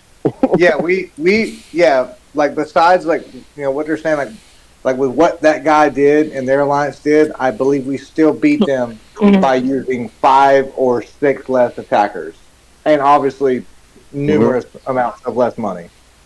So the points came down to the same, but the attackers. It was so that right Nation. there, that's a prime example. That's It beautiful. was Nation 113. What was Was I think it was. it what was MKI? MKI. It was MKI. Yeah. It was the old man with the cigar in his Oh mouth. yeah, MKI. They're tough motherfuckers. I fight them in the mine sometimes. It was Yeah. it was Grandpa. Remember? No. Yeah. The older gentleman. Never mind. Nah, I was grandpa, dude. That guy. The thing is, I didn't even see one of the other discords. I think it was the NNN Discord. One of their players messaged in there. It was showing the score. It was like, yeah, there's no way they're coming back from this. Game over, Triangle 1 or something like that. And literally 5 minutes before Triangle is over, we finished. I can't believe there has to be a point when in Triangle War or DoD that you know that you're not going to win because how many players you've already played. I'm gonna be honest though, we looked at it and we were like, because we waited until they finished all their attacks to go, and we were all sitting contemplating, do we even bother going to really do this? Do we want to go that extra mile just to get a little extra trophy? And so then we all you got to give it a haircut, like you're saying, Barry. You have to see what's worth it moving forward. Is it? I mean, if we go to the next moving forward, it's not. No, I would never do that again in my life. But during that time, it was worth it to kind of kick them in the teeth because, I mean, bro, we're 385. That's Nation 113. I mean, dude, that's a fucking accomplishment for us to be able to walk through. Bragging rights is worth more than the points gained or the items gained from the packs that you utilize. So that right there is where you draw the line in the sand. I love it. Eric, It's just sometimes you gotta prove a point, where we stand, I mean, Yeah, if you're making it to the finals, you're putting skin in there. Let's be real. I mean, honestly, up until the finals, we were chilling. We really didn't do much crazy stuff. We were kind of walking through to the finals. It was a smooth path. It was the finals was the toughest one we had. Everything else, we literally walked through them. We barely used 30 people the entire time. That's the perfect point right there. You're making right now the perfect point. Walking through, you have to look at your lineup, and if you have a good lineup, you stack the deck in accordance to that. But if you have some fucked up shit right away coming out the gates, you're fighting the hardest alliance. And you're not making it to round robin, or you're not making it to what was the dual dominant one? Oh shit! I know what you're talking. Knockout rounds and stuff. I'm gonna tell you something right now. Like, I mean, for us, our group was probably one of the strongest groups for us to deal with. It's just a matter of like when we were going through, we just strategy was A1, and then when it came down to the end, it was kind of like, all right, crowdfund. If we really want to do it, let's all just crowdfund. Yeah. Send $5 here, So, $5 there. We were all just crowdfunding the fuck out of it, and it just turned out to when be you a say lot of fucking fun. crowdfund, or what do you are you Yeah, talking about? Like just it's, purple it's items on the ground, or what do you? we just help people like, and I'm sorry to interrupt everybody, but like No, just you're kind of fine. answer, Sugar Baby's thing. Like, so, like one, we have two people, and of course, if they're out for whatever reason, other people will help lead and this, that, and the other, like direct, and they're in completely different time zones, but often playing similar. Like we, and Barry will definitely correct me if I'm wrong, but like we never push any of these things very, very hard. Like there was several of our players, including myself, in Triangle or other events, which Triangle's the only one that's allowed, that have never spent stuff to where it's like, oh, you can revive. And I goofed one up. Woody may or may not have been there watching, I was but there. and I was like, okay, cool, I've got to redeem myself, and I, did that. But like, so, obviously, everyone, if you are a free to play player, you do that. Was it Tifa's Warehouse? You get your stuff, you Yep. donate what you can, you get your things, save your tickets. You're going to be tile flippers or scouts, or at least you can be if it needs to be. And then, you definitely don't have to be, but like, if you're a general to moderate spender anyway, you know, placing a purple, or yeah, just placing a purple buff on say 3 players, 2 players adjacent to you, depending on what they do, like you definitely have to think of that because especially in triangle, some of them can benefit your road and or island. You definitely need to think about that. Like do that so that way sometimes a free to play player doesn't have to even place an item potentially, but you definitely want them to whenever you But get to the lower you island. only want to really But do that in the but then, higher tiers, right? Like Yeah. 16 but but but and but then round if you get robin. placed, yeah. But then if you get placed in the lineup, and whenever you get called to attack, like say R2, say directors, and you don't attack, you're getting thrown out of the lineup the next time. And then like with what Barry's saying, like we do crowdfund stuff. It doesn't matter, your spending tier here. Oh, We don't look at so, people like so that. We look at you do we utilize this as a system for ticking if they don't show up. no, it's not kicking them from the alliance. It's kicking them from the next time the event comes Yeah. up. They Yeah, their city's held out. yeah, Gotcha. yeah, yeah. Tracking. Okay, I'm tracking Because now. Sorry. because sometimes because people want to play in everything, and so sometimes like and just in my experience, I'll just say sometimes players if they get put into the lineup for defense, and the following day goes and it's attack stuff and they don't attack. The next time the same event comes around and they don't get put in the lineup for defense, even though they set their fleet, they're definitely asking why. Whenever the attack fleet stuff comes up, and they're like, "Hey, dude, I'm not in the lineup. Why can't I go?" I'm like, well, because last time you were here, we gave you opportunity. We didn't ask you to spend nothing. We didn't ask you to use anything, but you did not show up. You did not perform, even though it was free to play at a certain point. Like all you had to really do was just give us a scout, and you could Just definitely show get a up. scout. Right. Yeah. You know, Just show up. you know, Sometimes it's like just like have a to certain force hit. that effort, But this is why I like Triangle War in BD because it is 24/7. You can have someone leading, and what we do is we break it down. We have 4 leaders, and we segregate this into time zones. So I'll lead, for example, for 6 hours. Someone else will take over after me, and it'll cover the whole basis. Everyone's monitoring the board, the 4 leaders, and we have everyone coming into the time zone, and we can stack it that way. Now, Jav out of 146 has probably the best setup I've ever seen. Gandhi Man is his name. He's a bad unit. He analyzes everything and he puts a roster. Okay, you can hit these targets at this time, and he breaks everything down. But he's a one-man show. But if you have 4 leaders in section times, and you'll cover the entire 24/7 board. That's why I love this event more than Void. Void's hard to do if you have a multicultural alliance like we do. It's just really hard to just grab 60 fucking swinging dicks and slits to show up. I mean, it really is. Yeah. Yeah, like DOD and Triangle, like you update your alliance mail and your Discord often, like, hey, so-and-so went to, A4 and there's a huge target there. It's got this, it's got that. Don't attack or don't scout or don't do this unless you get direction from myself or this other person type deal. Like that's very easy because so that way if that person, like say if you do send out your alliance mail and your Discord and your Viber update, hey, A4 is this. Don't attack it. We're going to move on. In reference to Triangle, say if you haven't been deployed yet already on A Island, we're going to go to B. Scout or tile flip on there. If you do that, own something on A Island, all right, cool. That person is not reading. That person is not looking, and that is an individual person. One time, cool, yeah. 2 times, yeah. Horrible at reading anything.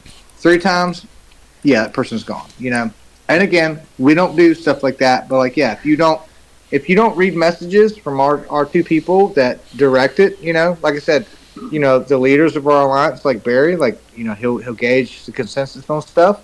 We'll do this, and we'll go forth, after that. Right. And the directions, attack or defense, if you can't follow those directions, then you're definitely not going to be in the next round of stuff. Let me chime in real quick. For this, my thing is for the newer players that are just getting into this when they do see DLD and Triangle War, guys, when you're setting your defense up, because I noticed this the last Triangle War, you gotta buff up. Like when I say buff up, you gotta use your Aeon and you gotta buff completely up, as if you're going to attack, and that will sit there the whole entire Triangle War. But there's a lot of people they won't even buff up. They won't use the Aeon. They won't use that. 100%. And that Aeon is so important. Critical. So important. Actually, Woody, let me pause you real quick. Did you see it? Wasn't it 15 seconds previously? No, I looked at it earlier. It says 10 seconds on the duration. What, an Aeon? Yeah. I thought it was 15. Now I'm reading it says 10. You know what? This might be what someone was asking me earlier that I really didn't have an answer for. Yeah, I think they debuffed that motherfucker. I'm sorry, mother chicken. Woody, I think you're talking about the island bar for the Titan and the plane shields. Flex is talking about Aeon. No. What he's talking about is buffing up, utilizing your Aeon shield.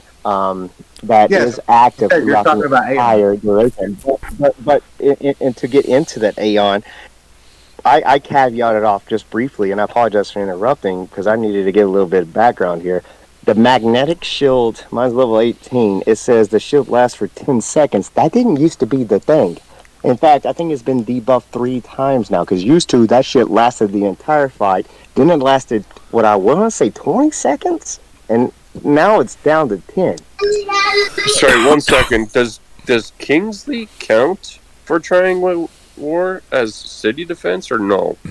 That's a great question. I don't know that answer. I would have to say yes, because it is a defensive. I mean, you're defending your own zone, right? But I'm unsure. You know what? I think I've heard people actually say they use it for him yet because nobody's attacked me. Raziel would say it. Raz would know. No, we're not doing that. We're not doing that here. We're not doing that here. I hate to say it, but yes, he would be the one that would answer that question. I want to say yeah. I'm going to say yeah because technically you are on a defense, so those defensive skills would work. Now, who would you trade out? Hey, would you trade out for a Panda? Maybe. No, it doesn't work. It's not a city defense because Panda doesn't activate when you're attacking. Right, so Panda would definitely work. You trade Panda out and put Kingsley in for any kind of DLD or Triangle. No, he said Panda doesn't work. I already know that my void stats are close to 1500. When I'm doing Triangle, it literally is I can see whatever the difference is, almost a 40% difference of Panda not being there. 40.8. So you did the What is it? testing. You did the testing on that already. Well, yeah, because Is that I always is that look at my stats. Yeah. So Okay, like I always go look at ahead. my stats and I always see that the siege part is not doesn't activate. So Panda doesn't activate when attacking. Yeah, so that Okay, was my but point. what about If Panda doesn't what about that? activate What when about that Kingsley attacking, proc? So do What you about what? swap in a blue officer like Butterfly? Oh So no. the Those Kingsley are no. proc, 6-star does it? skills. Does Kingsley proc in Elite War too?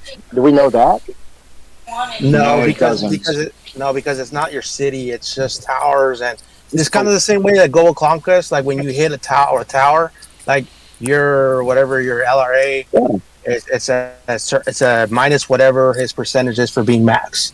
So it's like when you hit a city. I feel Kingsley should be starting to proc in Elite War. I think that's a change they should make and utilize Kingsley more because he's kind of sitting on the sidelines. But while Panda is able to proc in Elite War, that's silly. But at the same time, and when you're talking about Triangle War or Duel for Dominance, I don't know. Does Kingsley do his thing? Kingsley is a defensive officer. Yeah, I I mean- know, but it's his defense proc in Triangle War and Duel for Dominance. I don't. We got Big Bird saying no on Kingsley.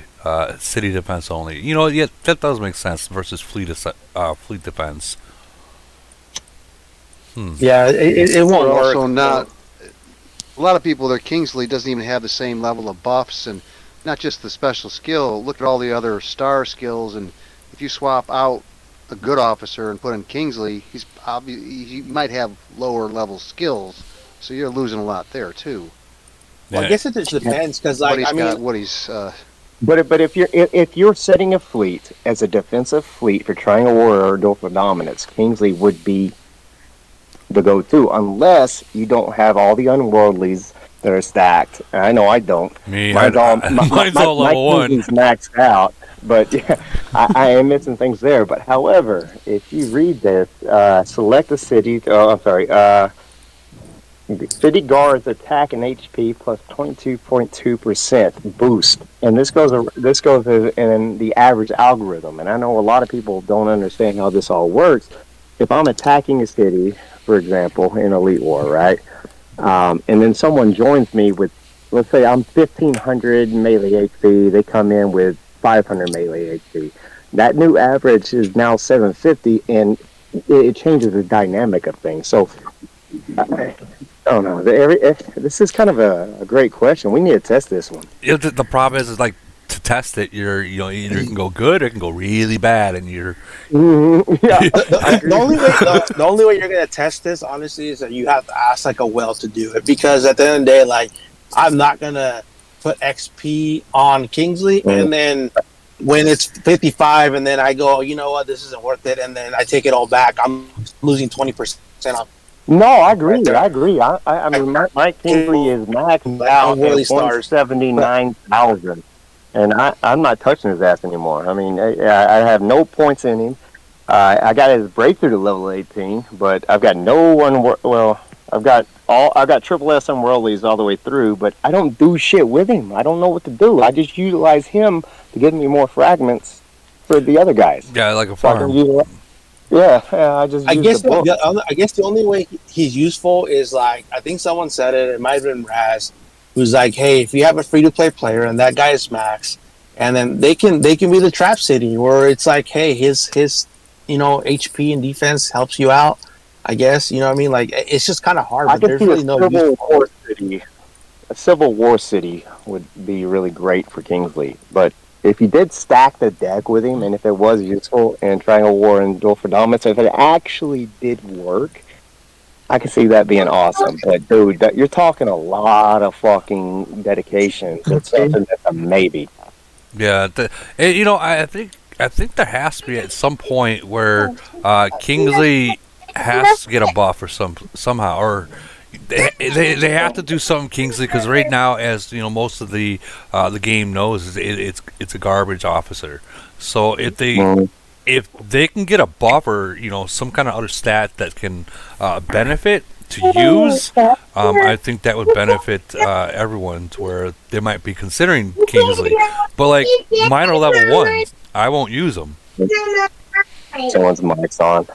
What Camel's going to do, Camel's going to nerf Zeus just because you said that and force us all to go to Kingsley. Well, let me ask you this, Woody. Do you think the next officer coming out is going to be a combat officer or another fucking battle officer? Well, let's take a look at the officers. Okay, we got this. So, I'm sorry, I mean drill master. Yeah, we got 4 drill masters right now that we can use. For purple. They cranked 3 out, and we haven't had a warfare officer in forever. But we haven't had. You got to think of this. We haven't had a director officer in forever either. So it can be. I mean, is it possible that we? Is it possible that maybe when the new officer comes out, not saying it is or not saying it isn't, it might be directed to where you can maybe farm uranium with him. Not saying it. I would be all bored with that, dude. I mean, not saying that would happen, but that would be an idea. That'd be. Hey, Aaron, I'm gonna have to mute you, dude. Please, mute your mic, please.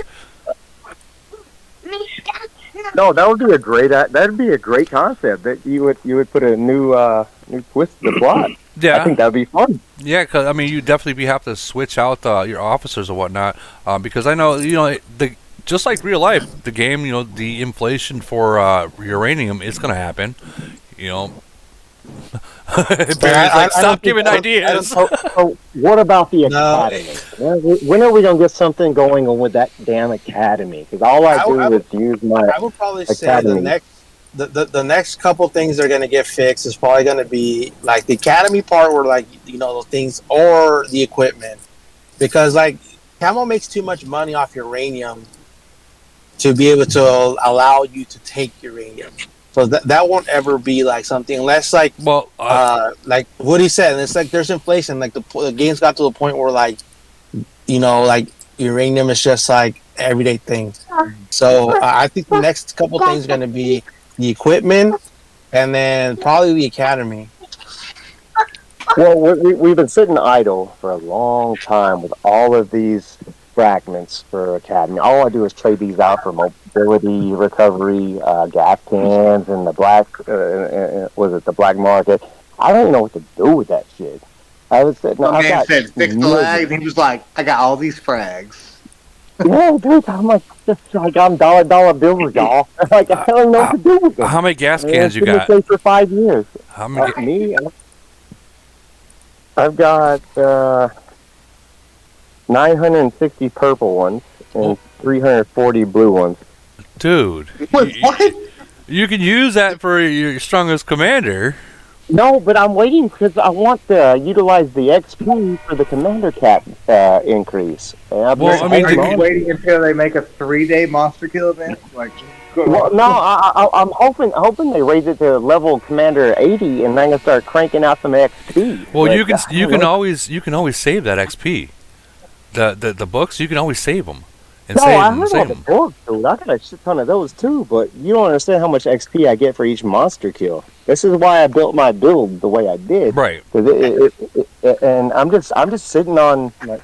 I'm gonna say it out loud. I'm sitting on my dick right now, waiting to figure out what's gonna happen next. This is Woody. It sounds like a fuel farmer. We haven't heard before. I didn't even know there was such thing until now. No, here's the beauty of it. I'm still in Monster Kill on Void and Frenzy. I'm still in the top 50 with nothing. I don't spend shit, and I'm still top 50 just because of my mobility recovery rate. No, I agree. And let me ask you something. Do you do what I do? I'll literally take the commander skills and reset them and go to all mobility, and then switch the officer to XP and mobility as well. Like they're your strongest commander, and it builds up pretty dang quick. I sit on the same build I've sat on for a long time. I've got everything maxed out, but I go all the way down to my tree to the max out the mobility recovery portion where you got the gas cans, and then I have that extra ability for the commander skill that I can pop every 12 hours. it's not awesome, but it you know, it helps a little bit here and there. But in the end, I'm still stacked into my battle aspect on commander skill. So I have nowhere to go right now. I'm utilizing harvesting. I'm just doing the bare minimum here on that side, but I'm still stacked on slaughter. And so you know, I don't know where else to go. But I made my build. Do what? I said you have SOS. Do I have SOS? You did say that. You're like, I'm stacked on slaughter Yeah, and SOS. yeah, I know. I did say that, didn't I? God damn it! I did say that. Teach me the way. I'm looking at the. I'm reading the skills as I'm talking. That's not Teach me the way. As it turns out, I have SOS. I know SOS. I'm wondering. I'm wondering what's gonna be coming right here. That's what I'm wondering. What's gonna come right here? But I do stop at that mobility, the first mobility recovery 2. I stop there. That's where I'm max on that tree, and then I'm maxing everywhere else on the other one. Right. So I got one more topic that I want to bring up, and it's the Medici. So I've recently, actually last week, found out I want to say kind of like I don't know, like a broken troop thing for Medici. And a lot of you guys are going to be like, yeah, right. But no front line. It just got patched. It just got patched. They just patched it. Well, I did it. No, I did it I did it this past Monday. Oh, you're talking about now that I'm saying something. No, but no front line, no middle line, full zombies, and either cannons or EMPs in the back. Now, I did that right as just as an experiment, dude. I was able to attack every single one of those monsters, after the red thing, without losing a single health. Even literally every single one of them up into the main one without losing a single % of health or healing. With using that fleet. Yeah, I did that too. I mean, I watched that video and that was very cool. But we also have to, I think, consistently, not me because I don't do YouTube stuff, but I think we also have to like constantly remind people, it's like, hey, the Medici thing is like it's based off like your city level and your stats stuff, and commensurate to your adjacent players, if you will, like kind of like your peers, if you will. Yeah, I could never pull that off, dude. I'm on melee, dude. I couldn't. Yeah. Well, here's the reason why. Zombies, after every single hit, they re-heal themselves. So they're full. Yeah. That's the same in Triangle War and Duel for Dominance. The zombies do re-heal themselves, and that's the beauty of it. But I didn't know that he did that in Medici. That's an interesting. I didn't know it either until I tested just this past Monday, and I was blown away. I was like, "You got to be kidding me! This is broken. Like this is freaking broken." I mean, it all depends how much gold. It's always been like that. Well, I'm sure, but it's always been like that. I'm sure it's been like that, but I didn't know about it. Let's be real, I didn't know about it, and unless someone points it out to you or you do a lot of testing in it, you're not going to know about it. I always forget the things that I do. Sometimes, like they're normal to me, but they're like new to someone else. Yeah. So, like you're absolutely right. I used to do that. I mean, I changed some things around, but honestly, I dread a new update every single time because I know something changes, and it's like trying to figure out what changed.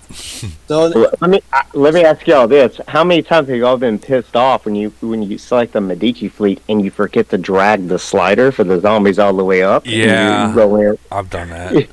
I've done that before. I've done that. The first thing I think is I'm not spending no gold. That's exactly right. Nope. But then you start getting all those good ass gold drops, like you increase your zombie fleet. I'm like, oh, you gotta be shitting me. It happens when you least right when you think that you're prepared for it. You're like, okay, I gotta make sure I do this, and then you forget it when you're already telling yourself all week, I gotta make sure I do this, and you forget it. That's always when it happens. Always. Yeah, every time, dude. You get me. Oh, I get it. I mean, it doesn't happen every time, but yeah, it has happened to me. And you know real quick when it happens. You're like, oh man.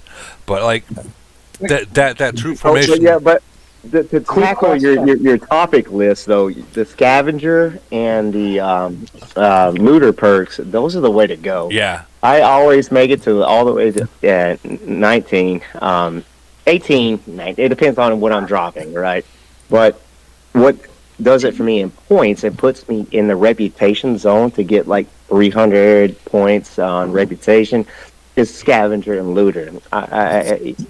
People I noticed that. underestimate I them. noticed that too. Like because like obviously I have like your Marcus, your Poor Rat, your League Odds, like in my bracket for Medici, and I'm like, and then I know there's a couple players there that like, they will spend for Medici.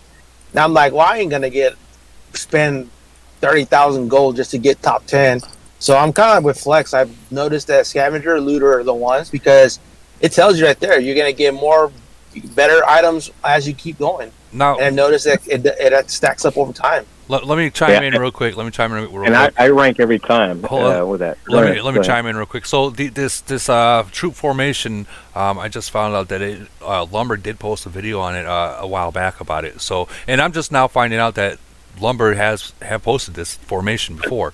So there is props where props is due right there. Lumber, thank you. I didn't know about it. I might not have seen that video, but other people have, and it does very well. So I mean, I would say try that because I tried it, and I mean, don't get me wrong, I spent gold for the best picks that I could. After you start seeing nothing dying, and you're like 3/4 way through, and you're not losing a single percent, you're just like, whoa, something's broken here. I'm liking this. I don't know about using that big blast part thing for the Titan, if that would help. I don't think it will, but those two things, scavenger and the other one, you definitely, looter, you always want to get that, and also increase your fleet as well if it's possible towards the end.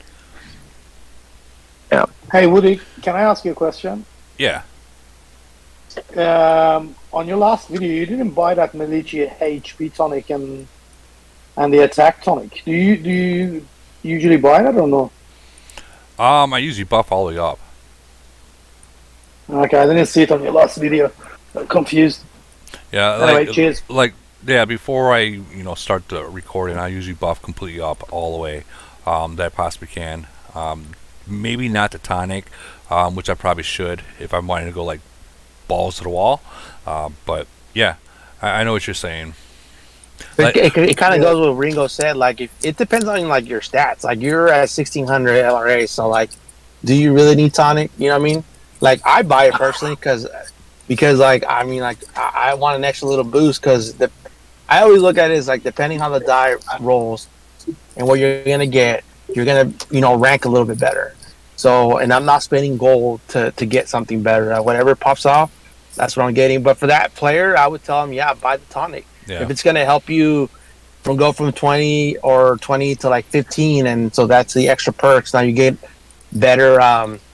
What are those things called? For the so if you buy the tonics, you want to do it before phase 2 because phase 2 is when you fight that zombie, and that actually helps your benefit to the actual outcome you get. I thought can anyone beat the last? Can anyone beat the last boss in Medici? I haven't. Yeah, Great One, yeah, League God. Okay, that's why I'm asking. So Great One beat it once, but then Camel just got nothing for doing it. It was hilarious. Like, he was just like, I beat it, but nothing happened. So there was like no end game credits and stuff like that. Kind of like back in the day, Nintendo's. He got no points. He wrote to the Lions. He's like, I beat the last boss and I got nothing. So Woody, who got Lee guy got the action figure, or was it who was a Great One? Lee got the action figure. Yeah, Great One should have got that damn action figure for beating the last boss. That's pretty badass.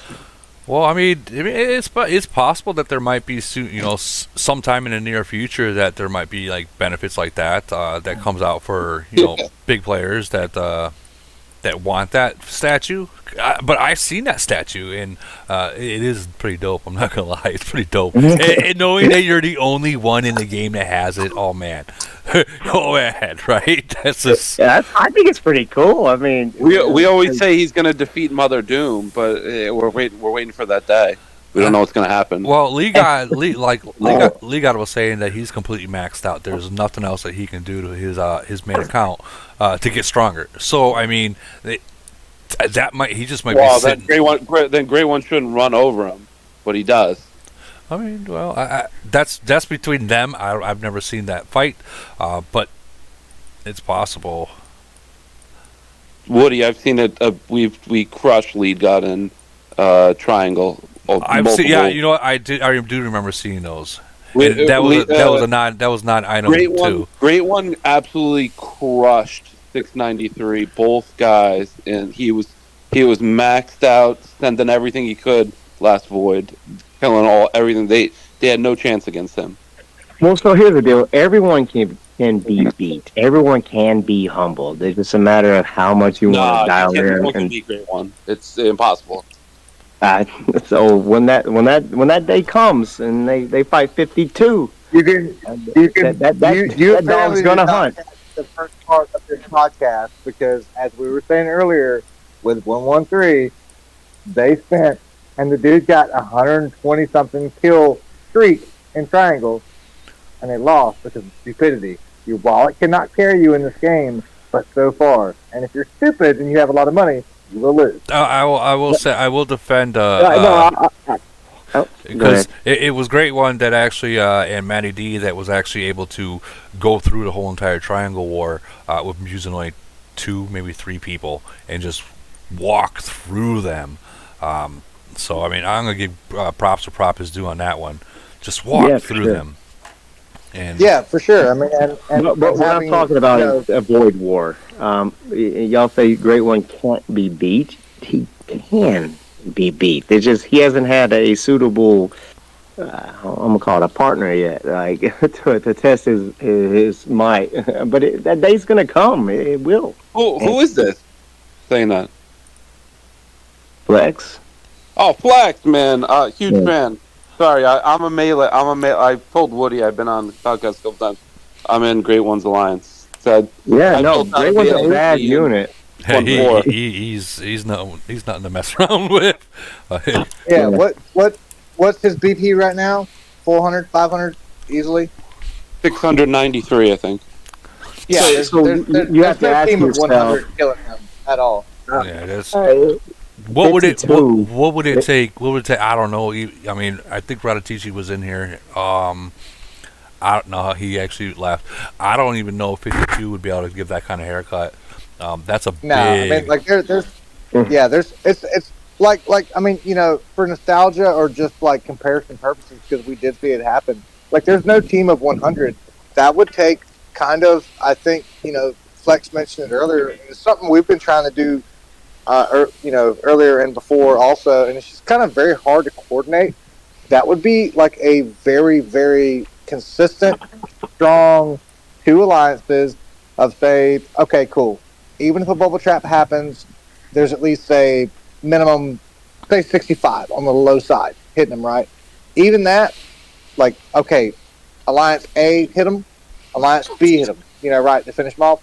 Even that's not happening. You know, I've been saying for about 2 years now. Here's 2 years now that they need to increase the occupancy player status of alliances to about 200. They would change the entire dynamic of the fucking game. It would allow for people to actually deliver results against someone like that. I've been saying it forever. We got 2 major alliance people in here. We got 219 Evergen, and we got Radatici in here. You know, 52. Would you guys go up? Like, let's say you have, you know, all 90 or all 100 people online and ready to go. Would you guys go up to hitting 500 million BP, such as Great One? Would you guys take that, knowing that you're going to lose a whole fleet, each person? He's going to lose more than we do, though. True, that is true. If we have the full amount, he's going to lose more. Certainly, I don't think we'll win. It would depend on the circumstances, and we'll try to catch the Titans out to have maximum obviously kills. But yeah, I mean, he'll lose more than we would individually. Who is that? That was Rittici, 52. Yeah, 100%. And I definitely think he's coming from the point of people don't really think of like sometimes when they go to like Void or Frenzy, they think of like DP or hospital field or whatever. But that kind of goes back to what I was saying, like with the hospital thing and the double alliance thing. Like, yeah, if you get them to do that, like, yeah, you're going to gain more points, than you lose, if you will. Like, and he's definitely going to hurt, because you're not filling that hospital, but it's going to be tough to kill him. But yeah, they're definitely an alliance that can kill him. Like. What about that treehouse guy that's got 50 million troops? I would love to put the file on the wall whenever Boogie's like, we can or we can't. Like, because Boogie will definitely be like, man, it's like, I don't know. But the craziest part is not speaking for him at all. What's the biggest city that anyone's ever zeroed for? In where? 250 in any world. I'm just curious. We did in a frenzy against Hugo, and he was about close to 30 million. And I think CCB did. Then Great One CCB, we did 115 million. We zeroed him out in a frenzy. He's talking about 30 million troops. Yeah. 30 million troops. So that ended up being like 300, right? 300-ish, right? Somewhere around there. Yeah, that's up there. That's 300. Yeah. Well, I got 286 million BP, and I'm at 18 million. And we did it. I think with 72 people only. Yeah, Retici, didn't Nikki do a video on that? I saw that. Like that was like y'all double I think I forget the exact number. It was something like that. We didn't have everybody, but we had a good portion. And we didn't win the fight at the end of the day, but it was. Did y'all send him home with a limp? I think I saw that. For sure. I think you made a video. For sure. Like, yeah. I think. It would definitely make somebody throw their phone against the wall when they logged on. Like I thought I was invincible. It was a void, absolutely, but luckily it was frenzy. You know what I mean for him. Yeah. Oh, yeah. It was a fun match because they're not. It's one of those things where we kind of schedule some, and then we just got an opportunity and was like, hey, he's gonna stay unbubbled, but he didn't think anyone was gonna attack him. Then we just called everybody and was like, let's do it. Let's do it. But I think screenshots of 300 mil BP cities getting zeroed in void. I just for the life of me, I can't remember exactly which nation they were in, but it was enough to really make you hate the game. I mean, I think we would go back at us knowing we would lose 2 fleets for that matter. I think if we got the opportunity to do it, we'd do 2 hits, right? And certainly be major damage. Y'all are badasses. Yeah, I mean, dude, I'll admit that's something very, very special right there. You're going into something knowing that you're gonna go through fleets and take that's dedication. Like, yeah. Just y'all are cutthroat. I love that shit. Yeah, that kind of goes back to what V-Time's saying too. Is like, hey, I want to make sure like you've got skin in the game too, and and 52 does that. We've zeroed big cities before too, like big 38s and 40s and whatnot. Like unfortunately for that guy, it was frenzy, but it was the first frenzy since Void, first frenzy since merge.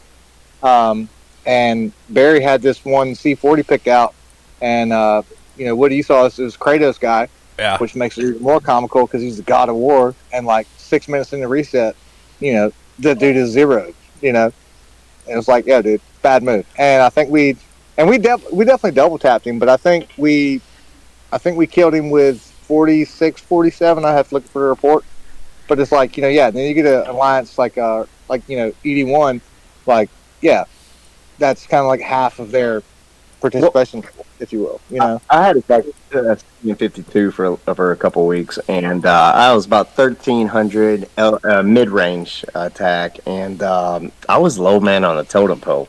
52, them motherfuckers are crazy. Yeah, they definitely they put it this way: they will, if they fall behind in the first 4.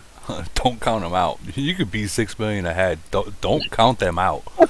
6 billion ahead. Don't count them out because they will find a way. If you make the mistakes, we will find it. Yeah. You know what I mean? Just don't have any targets, and that's just what it is. And you play that route. Good for you. And we probably won't win. But they're 24/7 around the clock searching. So Yeah, I did notice that there was players that literally stayed awake 24/7s looking for targets, and when they found it, they found it. Yeah, 52's legit. I mean, I gotta give it. Some of them are very dedicated. I was intimidated there. I still think 52 It was does, 81. I still think 52 does need another merge, because you guys can't. When it comes to GC, it's like the numbers. Yeah, we can't compete anymore. Yeah, so I mean, and maybe the number. I mean, when everybody's maxing 250 each round, and we can only get 130 on a good round. You know what I mean? It's a little tough. Oh, absolutely. Especially when you. I'm not sure if you guys have faced any Lock Nations yet, but I'll tell you what. When that happens, it's very don't wish on it, dude. Don't wish Why on not? it because you're. I don't even care if we win. I just want to zero people. That's it.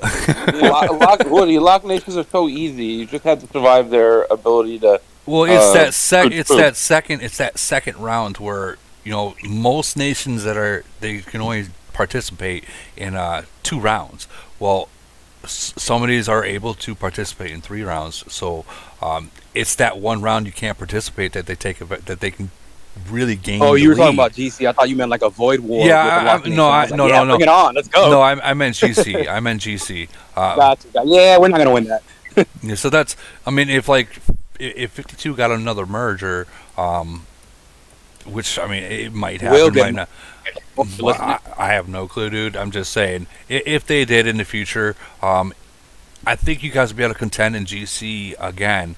But until then, you're just going in there killing cities. Yeah. I mean, that's. I love how you're watching your words. I have to watch my words. I mean, I love that. I mean, I'll say it, Camel. If you're listening, 52, don't forget about us. Camel's always listening. 146 was supposed to be merging in December, but we're not there yet. Camel, hear me out. Oh man! So, guys, Woody, I think that would be something cool to kind of bring to the table, conversationally wise, one day, whether it be on a live or say sidebar. Let's get like certain heads of certain nations together and just kind of like chit chat. Like, hey, I've got this, you've got that, you've got a merge. I don't have a merge. I've got this. I don't, like type of thing. Does that make sense? Like, I think that would be pretty. And then they can kind of go forward after that, and then we can definitely, preach for it on the sidewalk, so to speak, on your. Well, I mean, we all have VIPs. So like, if you guys, the only thing I can say is, like when you talk to your VIP about merger, they will ask you which nation you want to merge with, whether you get it or not. It's a possibility, but you gotta look at it this way. Camel is going to look at it to all aspects. Are they going to merge 2 powerhouse nations, and then that means that you got them against we call it farmer nations? That, I mean, they kind of got to be as fair as they possibly can. So. Yeah, I kind of think I'm being gypped on like the VIP thing though, because like mine gave me like a FedEx, account, so it's like I can send them stuff, but it's a 24-hour turnaround, so it's kind of weird. So here's the reality of it. You haven't overnighted it. You haven't overnighted it yet. That's pretty much what it is. They're like, hey, it's tracking number.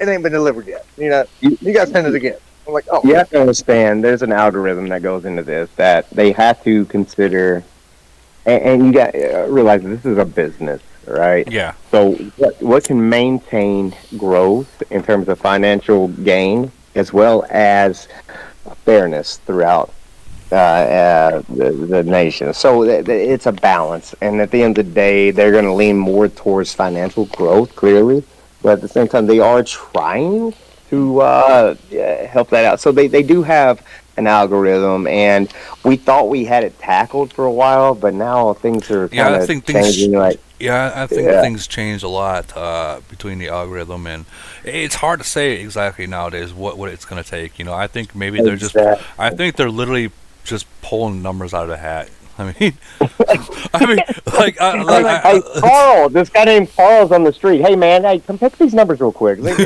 do you think? Pick that golden ticket. Pick that golden ticket, guys. No. That's kind of where I'm at with it, dude. No, but if you think, guys, if you think about it, if you merge two powerhouse nations, what does that mean? That means you're going to kill nations every single void, which means there's going to be less players that play, because a lot of these players that once they get hit and zeroed out, they no longer play. So that hurts the game in general. Not if it's a free-to-play player, which is, I think, something we often forget as we're saying it in the sentence, like, hey, da-da-da-da-da, you know, this player doesn't play a whole lot, but he's always consistent in this, which means consistent in this means, like, you know, they farm gold for when they need to, for, you know, void only attacks and defenses, right? Correct. So, I mean, you know, yeah, it's a weird conversation for sure, but I think it would be very interesting, like, and definitely, like, maybe we get, like, Lumberg on the thing, like, you know, hey, like, let's collect some data on, like, this one and this one and this one, and, like, and we talk about all this, you know. Like, he is a very good number cruncher. He does have he really is. Good, he really is. Because, like, remember, like, the last, like, Woody, I'll let you in if you need to, but I definitely got some stuff I want to, like, compile on you as far as, like, ideas wise, or maybe this. I do gotta say we're literally 2 hours in, so if I get that thing that says get off, I'm gonna have to get off. Yeah. But hey, ladies and gentlemen, it's been a pleasure. I'm going to hop off now. Flex Nuts is out. Woody, thank you so much. Johnny, great talk. Everybody here, awesome stuff. This is we covered a lot of ground, so thank you so much for having me, Woody. Flex Nuts, thanks for showing up, brother. You bet, buddy. You take care. Absolutely. Later, Flex.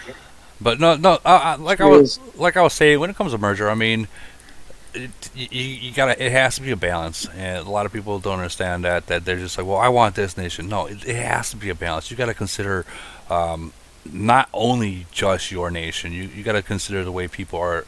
You know, how a business thinks. You know what I mean? You got to be. Oh, sure, yeah, for sure. But yeah, what about with the Chinese what do you think we have to nations? do? They don't. we call them lock nations. We don't call them Chinese nations. Sorry. That's right. The lock nations. I mean, they merge and they merge contrary to, you know, they'll bring powerful players together and they'll create these super packs, and it hasn't seemed to stop their gameplay or their business model at all. I honestly don't have an answer for that, man. Don't have an answer for that. But I do know that they are very competitive when it comes to like GC. Some are very competitive in Void, but that's it's. I really don't have no answer for about that. Just the odd question, you know, the odd consideration is how do these locked servers factor into things, because they merge under different rules, do everything differently than the rest of us.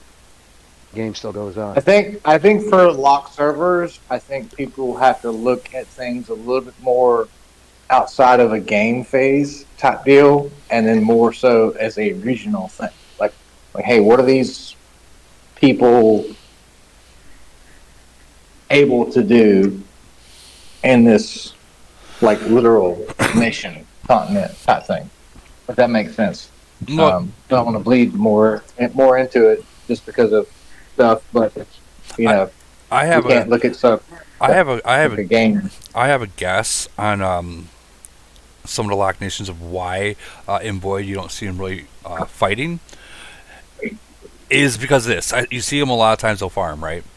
We've seen it over and over again. Well, you got to think about it. If they got a lot of players there, well, there's less resources there now because they're being extracted from like a lot more people.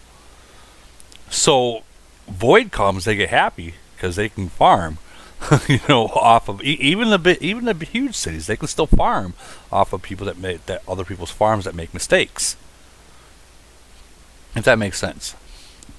Yep, that makes perfectly sense. I mean, yeah, I mean, no, like, you know, like then you have to think of like, you know, the people that live in said area. I mean, like, like one, you have to find, okay, like regionally, what's this person's ability to even have a phone or have an outside source of gaming and whatnot, and then after that, you have to think of culturally, like, okay, like what are they able to do with the gaming system, and then what are they culturally kind of what's the word I'm thinking of?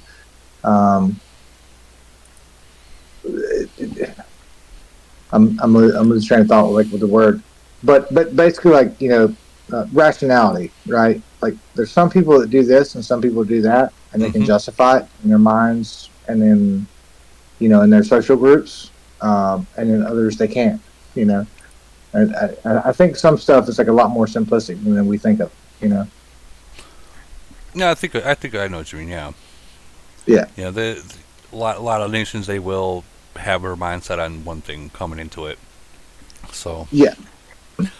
But, well, guys, it's been nice. We're literally 2 minutes or 2 hours and 16 seconds in. I'm going to end the stream. I want to thank every single person here that did come. Thank you. You'll be seeing more of me.